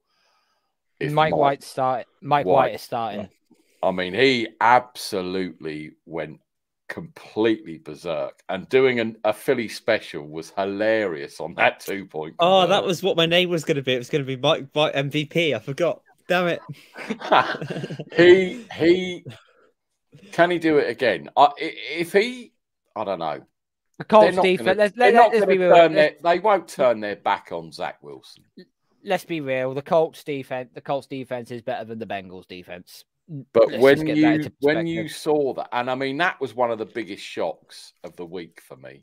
It was. The other thing did say the Bungles could bungle. The other thing you have to add is the ultimate of bungling. That was the ultimate egg laying. The other thing you have to add on this is that NFL teams had virtually zero tape on Mike White, so didn't really know what to expect. As he plays more and more and more, people will find him out. It's like with all these backup for a lot of QBs, right? But it was just one of those games where I saw the result come up and I'm like, what? Really? Because they were down, right? The Bungles were leading by what, 2 scores or something? Or about 10 points with 5 minutes left. 10 points, 5 minutes left. And then it was like, oh, we got to go for a game break. And it's like, oh, the Jets have just done this. And then they do the 2. And I was like, fuck. If he never, ever plays another game in the NFL, he'll never buy another drink in New York again, even though it's New Jersey. But you get my point. And that was crazy. That was a crazy, crazy, crazy game. And did us a big favour, so thank you very much. Titans, I think, are going to be really hampered by the loss of Derrick Henry, because this is Derrick Henry's season, right? The clocks go back, and all of a sudden, King Henry goes berserk, and he isn't going to be. Has he been ruled out for the season? No, He's been ruled out 6 to 10 weeks. So yeah, 6 to 10 weeks. I mean, if they can come out of this and still be relevant, fair play to Mike Rabel, but I can't see it. the thing is, though, they're in a really bad division, so they've still got divisional games with the but when the it crappy matters, teams Freddie, to come. you They're need already. King Are Henry. they 3 wins up on the Colts already? So I they've think got. yeah, And they Colts are obviously Colts beaten are 3 them twice, so- Colts are 3 and 5, and the Tennessee Titans are 6 and 2. Yeah, they're 3 wins ahead. So and they've got enough winnable games to get them over the line and win them that division. Henry should be back for the playoffs. So yeah, they're not as good without him, obviously. I think their but season is hanging on a thread at the moment because that defense ain't that great. the other It's thing not you've got, that the great. other I thing know- you've got to I say know- is that the AFC is wide open too. There's not a definitive team at the top. The Bills have got problems. The Chargers have got problems. The Ravens have got injuries. They're not completely Do sold you know yet. what? I was There's- really, and I said this Saturday, I was really disappointed by the Chargers again. Mm. I know I picked I'm sure I picked the Patriots to win. You did pick the Patriots, yeah. But again, the second week in a row, I was really disappointed by the Chargers. And I thought all the Chargers being the Chargers with the new coat and everything, and Herbert settled in and Melvin Ingram and all that. And, you know, I thought that was going to be a thing of the past. But again, I was really disappointed by the Chargers this week. And so, yeah, I mean, do we think the bubble has burst for the Cardinals, bearing in mind the little runt could be out this week versus the 49ers? So could DeAndre Hopkins as well, apparently. Yeah, but that doesn't matter because I can't think who their backup is, but if you got Bosa bearing down on him, he ain't going to have a chance to throw it to D-Hop. I don't know what the situation with Kyler Murray is. Well, they reckon he's doubtful, but we all know that the old injury reports are a bit of smoke and mirrors because someone will be questionable, then doubtful, and then game time decision, and then an hour before they're playing. So I never take stock in it, but apparently Kyler Murray is quite injured. Not that it matters because the Niners did keep him in check in the first game. They did, yeah. But then they let Justin to answer your question. Yeah, I'm really not sold on Arizona and haven't been all season. And losing JJ Watt, you saw on Thursday Night Football how the Packers managed to run down the field on the Cardinals. The Cardinals couldn't really stop it. AJ Dillon was causing them trouble all night. He's a guy who I think is really underused in Green Bay because they've got Aaron Jones above them. But yeah, I don't know. And offensively, Kyler looks all right, but then he has games where he just looks a bit flat. And when you get how small he looks on the field and how he manages to see over the offensive line, he looks like a child, doesn't he? Sometimes back there, his helmet's like 4 times too big for his body, and he's so small. I also have questions on Cliff Kingsbury as well because but then to be honest, Freddie, there has been since he came in the league. Yeah, they have, and I think talking about the Rams for a minute, I think McVay has finally found that missing piece. And I know they're all in this year, and I still don't think they're going to win it. And I think it's fucking hilarious. They've just signed this other geezer, and they're still going to blow it. But you can't call Von Miller another geezer. That's a bit but again, he's like JJ Watt. His best days are gone. Von Miller has done nothing this year in Denver, and there's a reason for that. Honestly, he is not that he is not going to take them over the hump. He is not going to. And yet again, the Rams have, and I know from a Niner fan, right? From a Niners perspective, I look at the Rams and think you're getting all these rentals in who may not sign again, and Von Miller is another one. Hang on, you say? Hang on, whoa, just time out a second. You say Von Miller hasn't been productive this season? 8 games so far. Yeah, go on. 4.5 sacks. He's at 4.5 sacks on the season. He's been doing fine. How many has Nick Bosa got playing against tougher teams? Yeah, ESPN how many has that good TJ Watt got playing against tougher teams? Sorry, JJ Watt, when he went to Arizona, he flashed, but you've got the overall picture is he's coming off a serious injury. They're overpaying him because they want to win now. They tried that and failed with who was the cornerback? Who are they overpaying? Sorry, Von Miller. No, what I'm saying is they have taken his contract for a rental this year and are overpaying him. They're not 8 games. They're not. The Rams are only paying, is it $700,000? The Broncos are paying 8.3 million of it. So no, they're not paying a thing for him. Okay. So the Broncos know something that we obviously don't. If they're willing to pay that much, they've just taken the 2nd and the 3rd round pick off the Rams for a guy that they weren't going to keep beyond this season. You see, this is the thing, right? With draft picks, that if your team's successful, a 2nd rounder and a 3rd rounder could be right at the very end of it and mean nothing.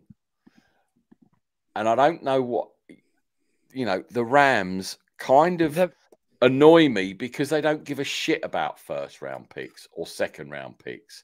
No, do you know why they don't give it? Do you know why they don't want to give a shit about 1st round picks? Because they picked Jared Goff. That was why. I'll just put that out there right now. That was Jeff. I'm not taking 8 and 8, you motherfuckers, again. And then he went 7 and 9. But that's a different story. That being said, you look at the players in the 2nd and 3rd round the last few years that the Steelers have taken. So this year we took Freiermuth and Kendrick Green. Both have been good starters. Last year we took Claypool and Highsmith. Good starters. The year before we took Deontay Johnson and Justin Lane. But that's not always. And the year before that, we took James Washington. Getting these starters and I love when people bring up about the draft. What round was Tom Brady picked up in? What round was Aaron Rodgers picked up on? And they were proven players. Aaron Rodgers' 1st round. No, yeah, but that was very late. It was. It was the end of the first almost round. a 2nd round pick. It was almost 2nd round pick, but it was very late. Very, very late. No one wanted a QB, and that's why he went so. But my point is, the draft really is a crapshoot. Even if you're picking number 1, or 2 or 3, you only got to look at Solomon Thomas, who the 49ers picked. Rubbish. It takes a certain GM. If you've got a good GM, 8 or 9 times out of 10, you'll get a decent player. If you've not got a good GM, 3 or 4 times you might hit on one. Look at what Mike Mayock does with the Raiders. They never ever hit on anybody because they just have terrible scouts. So. Good luck with that. And we all know how that's ended up. The only good player in the last 3 or 4 years they've drafted is Josh Jacobs, and even he's not been entirely incredible. I mean, it is. I still think the draft is a crapshoot. A lot of the time. If you do it properly, and as I say, there are certain teams that hit on the draft all the time. All right, okay, and there are others that miss constantly. So early rounds, I think. Okay, let me early rounds, probably 1 to 3, maybe 1 to 4 are sometimes hit and miss. I mean, the Niners picked up Kittle in the 5th round, possibly. Unless you're taking, and I know what you're going to say, unless you're taking a special teamer from 5 to 7. Then you are just taking punts on players and hoping that they pay off. Of course you are. And it's, it's a weird thing, but I don't know. Sorry, are you still looking up how many sacks, pressures, and all that shit Bosa's got? No, I'm scrolling through Twitter. Oh no, because obviously I've proved the point, and you don't want to say. That's fine. I can get I Nick would much Bosa. I can get rather- Nick Bosa. I can get Nick Bosa stats up of his sacks this Go on, season. let's have a look But at the you're- NFL sack leader, shall we? But you're asking me to actually do this whilst going through game by game, and that's not easy. Okay. Well, I'll tell you, Okay. he's had at least 5 sacks. I don't know how many tackles for loss. So Nick and how Bosa's many had pressures. 7 sacks on the season, tied in 7th place. The guys ahead of him, Myles Garrett has 10.5. TJ Watt has 8.5. Harold Landry III of the Titans has 8.5, and then Matthew Judon has 8. So they're the top 4. And Right. Von Miller So has my point 4.5 is, Bosa has got more than what's his face? Von Miller. Von Miller. Thank you. That was my point. And I'm right. And I can't believe it. Lucky I'm sitting down. Right. We're going to get out of here very, very shortly. I want to talk about the 49ers very quickly. Have either of you seen the highlights or what went down? Yes, I have. Yeah. Right. Yes. I'm going to ask you both your opinion on Jimmy G. Now, as everyone knows, I jumped off the Jimmy G train and I said they should start Trey Lance because of his putrid play against the Colts. Yep. Everyone So had every right I'll to leave say that that. there. So And now you two tell me, forget the running game and all the rest of it for a minute. How did or what would you grade Jimmy G's game last week? Go on, Carl, you can kick off. Because I'll I probably need to say- hear it from other people before I wax lyrical. he was very sufficient. He didn't turn the ball over, which is a plus. He ran in for 2 touchdowns, not passed, ran in for 2 touchdowns, which Which absolutely I shocked. must say is hilarious because someone on Twitter, a 49ers person, put, if he runs 10 yards for a touchdown, he will buy everyone a jersey. And he actually got to the 7-yard line on one of those before he ran it in. And I think it was probably the first one. And I was just praying he was going to step back 3 more yards because this guy has got like 1,000 jerseys to buy if it happens. But anyway, sorry. Carry on. Yeah, 17-28, 322 yards. A really good, sufficient day. As I said, he didn't turn the ball over. There is an asterisk on this, though. Chicago do not have 2 of their best defensive linemen in the game, and that was obviously Khalil Mack and Akeem Hicks. You put them in, I think it would have been a slightly more different ball game. I am going to give Jimmy Garoppolo a grade B for this because I think the Bears' deficiencies help the Niners, but Deebo Samuel. I thought Jimmy G had a very good game, but Deebo Samuel for me was your man of the match. 6 receptions, 171 yards. This isn't soccer, old boy. He's an MVP, not a man sorry, of the match.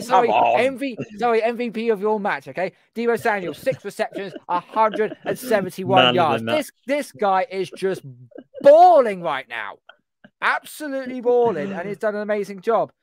So, look, I give Jimmy G a B in this regard. He was sufficient. Yeah, he got 2 rushing touchdowns. But if the Bears defense was actually at full strength, it could have been slightly different. So I say a B. Yeah, I go along the similar lines. From what I watched, he was efficient. He got the ball down the field. He ran in for 2 touchdowns. He got the ball to Deebo Samuel, who was absolutely outstanding. For me, the guy to watch again is Elijah Mitchell. I love him. I wish that that we could pick up those sort of gems late in draft rounds like that. And he's my man of the match. Oh God! And Oh dear! Carl isn't going to live that one down anytime soon. No, Jimmy did what we want, what the Niners have wanted from Jimmy. Just be efficient, make the plays he has to, win them ball games that they have to win against teams like the Bears. Carl is right. They didn't have their 2 key players on their defensive line. Unfortunately, I think both of them are back next week. to play against us. So that's a bit of a bummer, but they've got Matt Nagy back, so that's fine. I'm not worried. Yeah, he played very well. And the thing is, these next two games, the Cardinals and the Rams, this is where we're going to see really what we think of Jimmy, because the week before against the Colts, he was not good. And last week he played well enough. So these next two games, if the Niners lose both, again, then we're jumping back to the Trey Lance situation. But for now, you're winning. He played good. Yeah, we'll just roll on and see what happens. We have to do a new segment, Man of the Match. Carl's Man of the Match, because that's we're gonna have to. Yeah, we're not gonna give out game balls, and we're gonna do this on a Wednesday. So when you join a bit later, Freddie, we're not going to give out game balls. We're going to do Man of the Matches. Man of the Match very awards. quick. Yeah, okay. My thoughts. I thought Jimmy started a bit rocky. I thought some of his passes could have been caught. They were dropped. Sanu was catching passes where Debo wasn't. I think they were catchable balls. I think anything that hits you in the hands, you got to catch it. And then they showed Jimmy G on the sideline talking to his receivers and saying, "Look, come on, we got to step this up. Come on, let's, we can do this." And all of a sudden, again, Sanu was involved. Debo got involved. I mean, that 83-yard pitch, run, whatever you want to call it, was genius from Kyle. And he got into a rhythm. Elijah Mitchell, we had a running game. I thought they should have involved Hasty more, and I don't know why they didn't. He was more involved in the passing game, but it's proven if you've got and you know that, Freddie, with Najee Harris, if you've got a running game, that takes the pressure. Whoever your QB is, it takes the pressure off. And the pressure came off Jimmy. And you could see, I mean, I missed it because it was like under 2 minutes. I thought, oh, I've got to go to the loo. I'm desperate to go to the toilet. And I come back and everyone's going berserk because he's just thrown like a 50-yard dart. And I'm like, fuck, where did I didn't see, what? Hey, what? Then I had to go back and watch it. And then he got better in the second half. I thought he was solid. I'll go with a B minus possibly, because he did screw a few things up. I mean, the screenplay that he did try to throw to Debo was a bit low, but again, it was one of those passes where you think, why are you throwing that when the defenders are that sort of close? It worked out on that 83-yard one, but that was a mirror image of the one that he dropped that wouldn't have gone for 83 yards. The defense did step up, I think, but again, Justin Fields, that touchdown he scored, it was like a PlayStation someone had a PlayStation controller. He was playing Madden. He was playing Madden on that drive. The thing was, though, that should have been, he should have got sacked twice on that play. Exactly. And that yet he somehow to the sideline for the guy to, I mean, Bears have got a talented QB. The Bears have got a very, very talented QB. But you don't want to see him ruined by bad decisions. Bad coaching. The thing is, I was worried because he was passing on the Niners defense. And Cole's internet's gone down. Ideal. Sorry, say again? It looks like Cole's internet's gone down. So ideal. No, he's back. No, banging. I can't see him. Okay. No, he's definitely still here. But if I start going like that, no, I can't. And then I go, oh, sorry, I thought I'd frozen. I did that the other day and freaked everyone out. Justin Fields, with the right coaches, the right thingy, I think can be a star in this league. Haven't seen enough Trey Lance yet to compare him. And I was worried going into this game. Oh, now Freddie's gone. I think we've lost Freddie. Oh dear. Looks like put 50p in the meter, Freddie, and come back.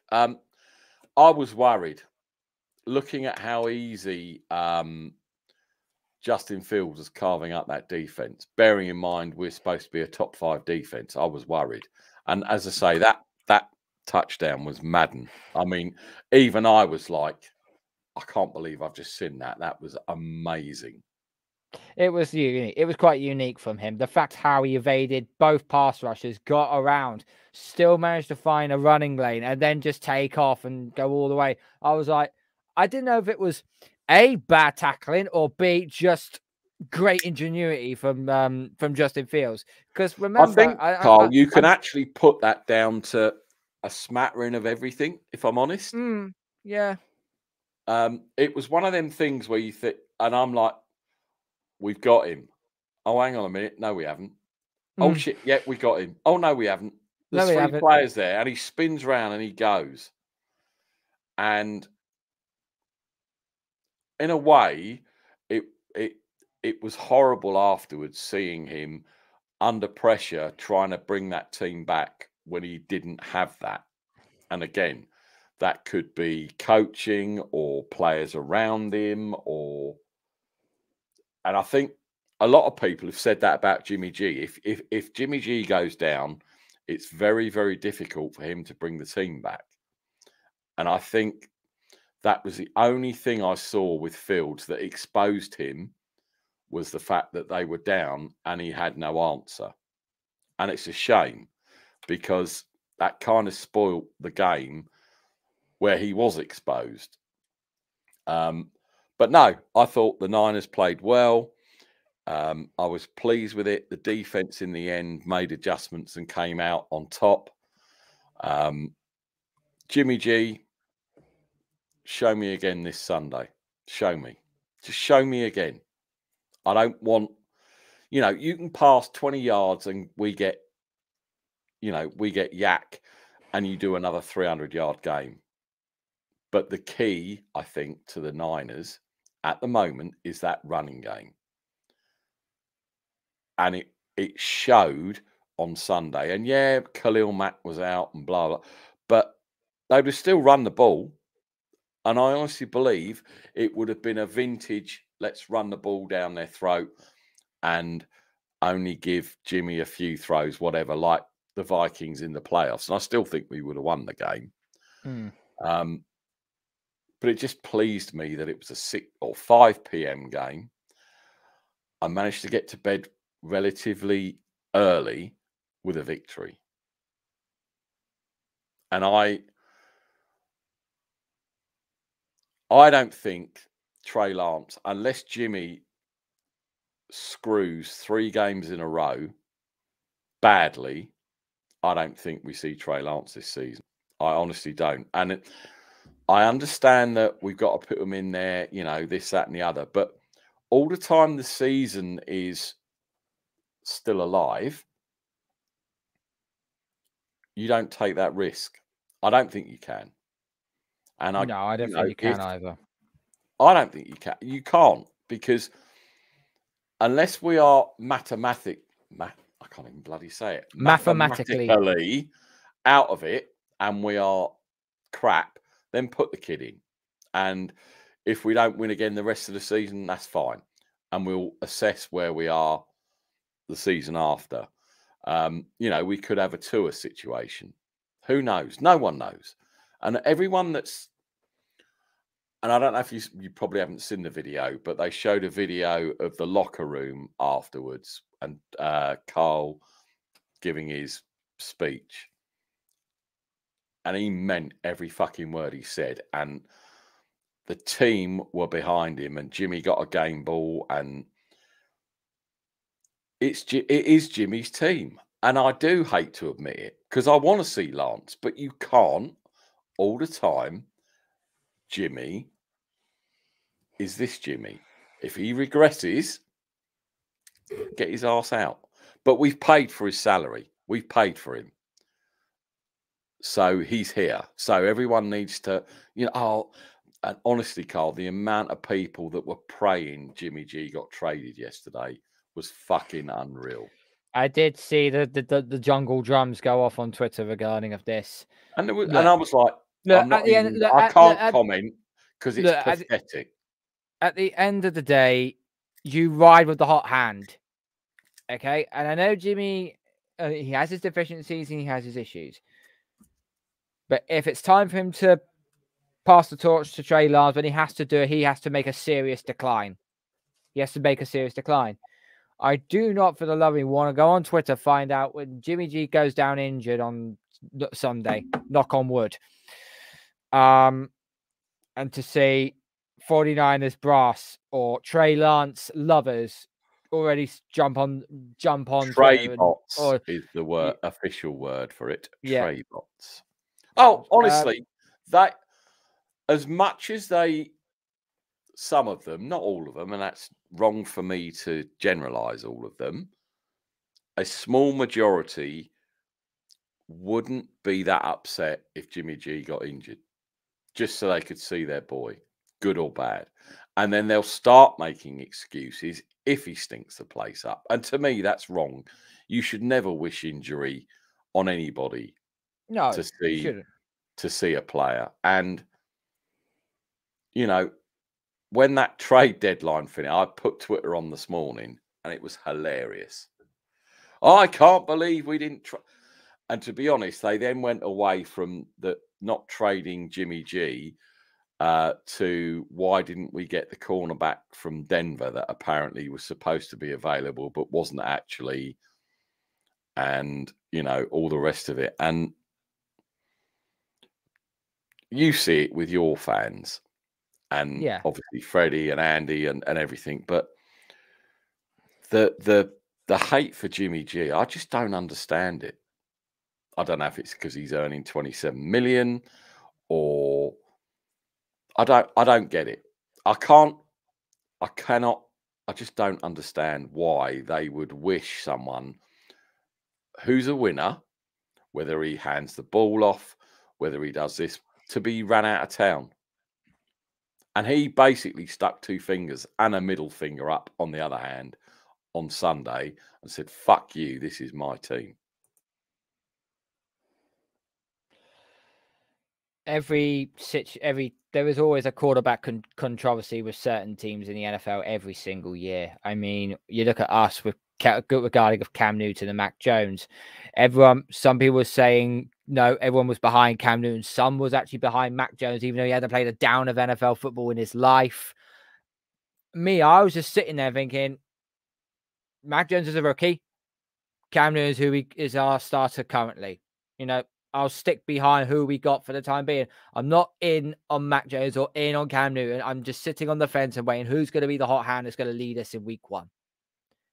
Turned out to be Mac Jones. And I've still got some Patriots fans on my Twitter feed still being Cam Newton lovers saying, oh, but Cam Newton could have made those throws. Mac Jones couldn't. And I was just like, no, mate, you're just jealous of the fact Cam Newton, who is a leader of men, is no longer with us. It's one of those situations, okay? Is Cam Newton in the NFL at the moment? No, he's not been signed. Right. So that should tell you something, right? Exactly. But with the 49ers, and you know, I've said this, Carl, and I said this last year, and I said it at the beginning of this year. Patriots were going nowhere with Cam Newton. They weren't. They were awful. But did you expect Mac Jones to be this good? I would say this good already. No, because I've never watched him in college, so I didn't know. Neither would I. But I do watch college. I do watch Alabama, and I always like, yeah, he looks good, but he's got the best offensive line and the best receivers to throw to. I'm like, and one of the best running games as well. And I'm thinking to myself, let's just pump the brakes a second. Now I want to see what he does in the NFL. And all I've seen from him, and all I've seen from this 23-year-old is a quarterback that looks like he's played in the NFL for the last 10 years. But he hasn't made that many like dumbass mistakes like Justin Fields has done. Belichick Zach will Wilson. not. But I think, as you say, that is the Belichick effect more than the fact that he I think they've wrapped him up in cotton wool over the first 4 or 5 games. They wrapped him up in cotton wool so much, so they didn't really take the pin out of him to say, start releasing it down the field. In the Dallas game and in the Chargers game, what you saw him start to sling the rock a little bit more down the field to the likes of Kendrick Bourne. That 45-yard bomber to Nelson Aguilar to put us in first and goal for the touchdown. That was perfect. That was a perfect throw. It's just a shame Nelson Aguilar lost a step. But, you know, if that was just... thing is, if that was Jimmy G making that throw, it would have been the receiver had to adjust. Just like they said when he slung it down the field just before the end of the half. Oh, the receiver had to stop. He didn't lead him. He didn't do this. And I'm just sick of it. Just accept or look at a throw. Oh, Jimmy can't throw downfield. Well, he did. He threw a screamer. Cool. He threw an absolute screamer. You know, to Samuel. It just, anyway, let's do. I've just put on there, man of the match coming soon. That's going to be a new feature on Wednesday. We're going to do an overall man of the match because that is hilarious. I've actually got something in the pipeline for because you know I always say who's my Wazzock of the week. Well, I'm creating a small little intro video for this channel, so that will be up and running for next week. But you don't need to know who you don't need to know who my Wazzock of the week is. Henry Ruggs, I think, of course, is the complete idiot of the year. Final thoughts, Carl. Obviously, Posh Boy's hamster has died, so his internet is shot to shit. Mine's actually stayed alive, which I am quite impressed with. And I actually managed to get my green screen back up, which is even better. Do we need to touch on Thursday night football? Or should we just let it play out and talk about it Sunday? Because I'm not that inspired. Just let it play out. I mean, you expect the Colts to win this game. I know the Jets come off a win against the Bengals, but the Colts right now, they can't afford to lose any more games. They can't. They'll be falling further and further back behind the Tennessee Titans if this continues. So for me, Colts have to win this game. And I think they will win this game. You're going to see Michael Pittman Jr. go off in this game. You know who I'm sticking with, and I'll always stick with?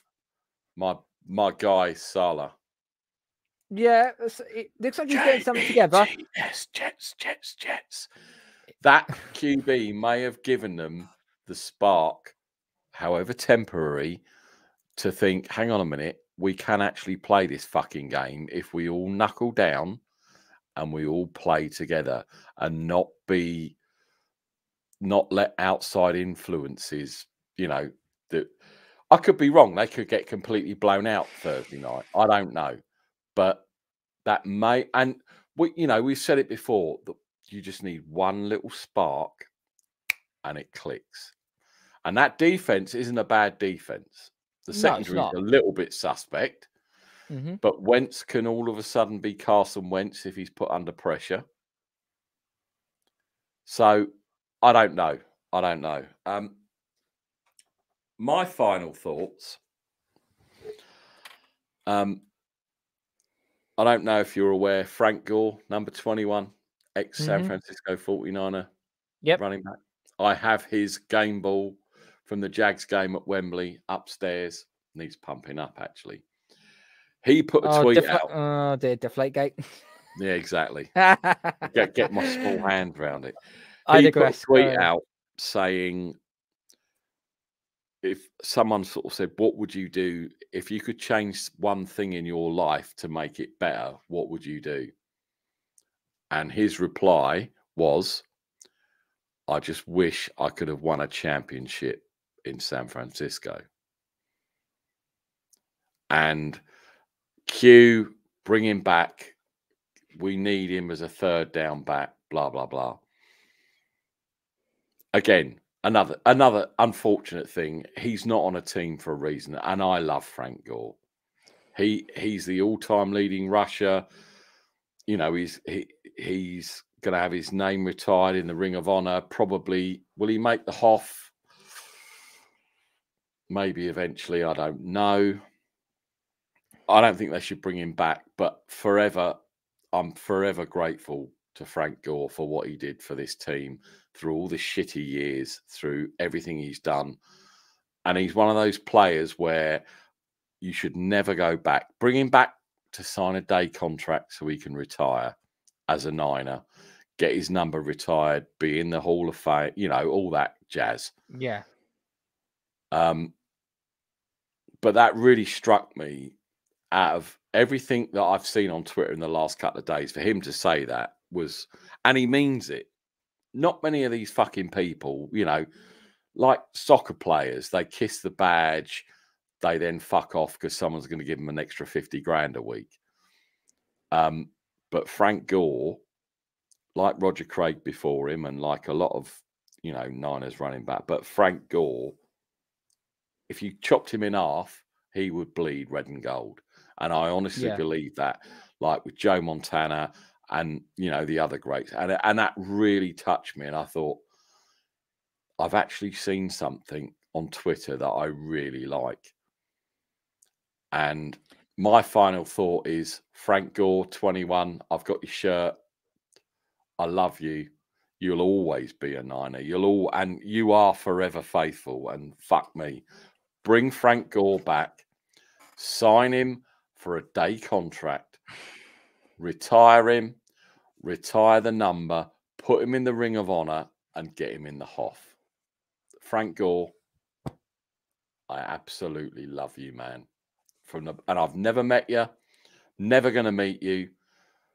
But you, even after you left, every time the Niners won or we did well, you always tweet, and it didn't matter what team you were on, the Niners were always in your heart.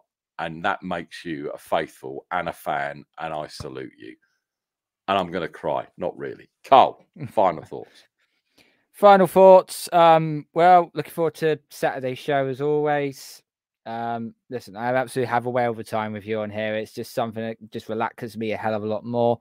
I'm actually going to end the show here by telling a little joke, okay? And it's not an American football one. It's what we have in the UK called soccer, okay? So I'm going to give you this, okay? Andy, what's blue and white and slides down the tables? Spurs. Blackburn Rovers losing 7-0 to Fulham. Oh, yeah. But no, on a more positive note, good luck to everyone in their games on Sunday. Saturday as well, we will have a rundown of the Fantasy League as well, because we haven't done it this evening. We will do that on Saturday. Dion fucking beat me. Wonderful. So we'll get into that on Saturday. And yeah, just looking forward to another chaotic weekend of football coming up. As ever, we will be live Saturday. Carl, John, me, and whoever else I can rope into coming on. As you know, we like to be as chaotic as possible and as last minute, because what is the point of being on point? Because we're the Shank Club and we don't give a fuck. Henry Ruggs, I hope the book gets thrown at you. If you are indeed having mental health and alcoholism problems or binge drinking or whatever it is, let's hope this has given you a wake-up call while you are sat in your cell serving 20 years for murder. No excuse. Don't give a fuck. No excuse. Henry Ruggs, you are a fucking poor excuse for a human being. This has been the Shank Club NFL. That's Carl. I'm Nick, aka Alfred.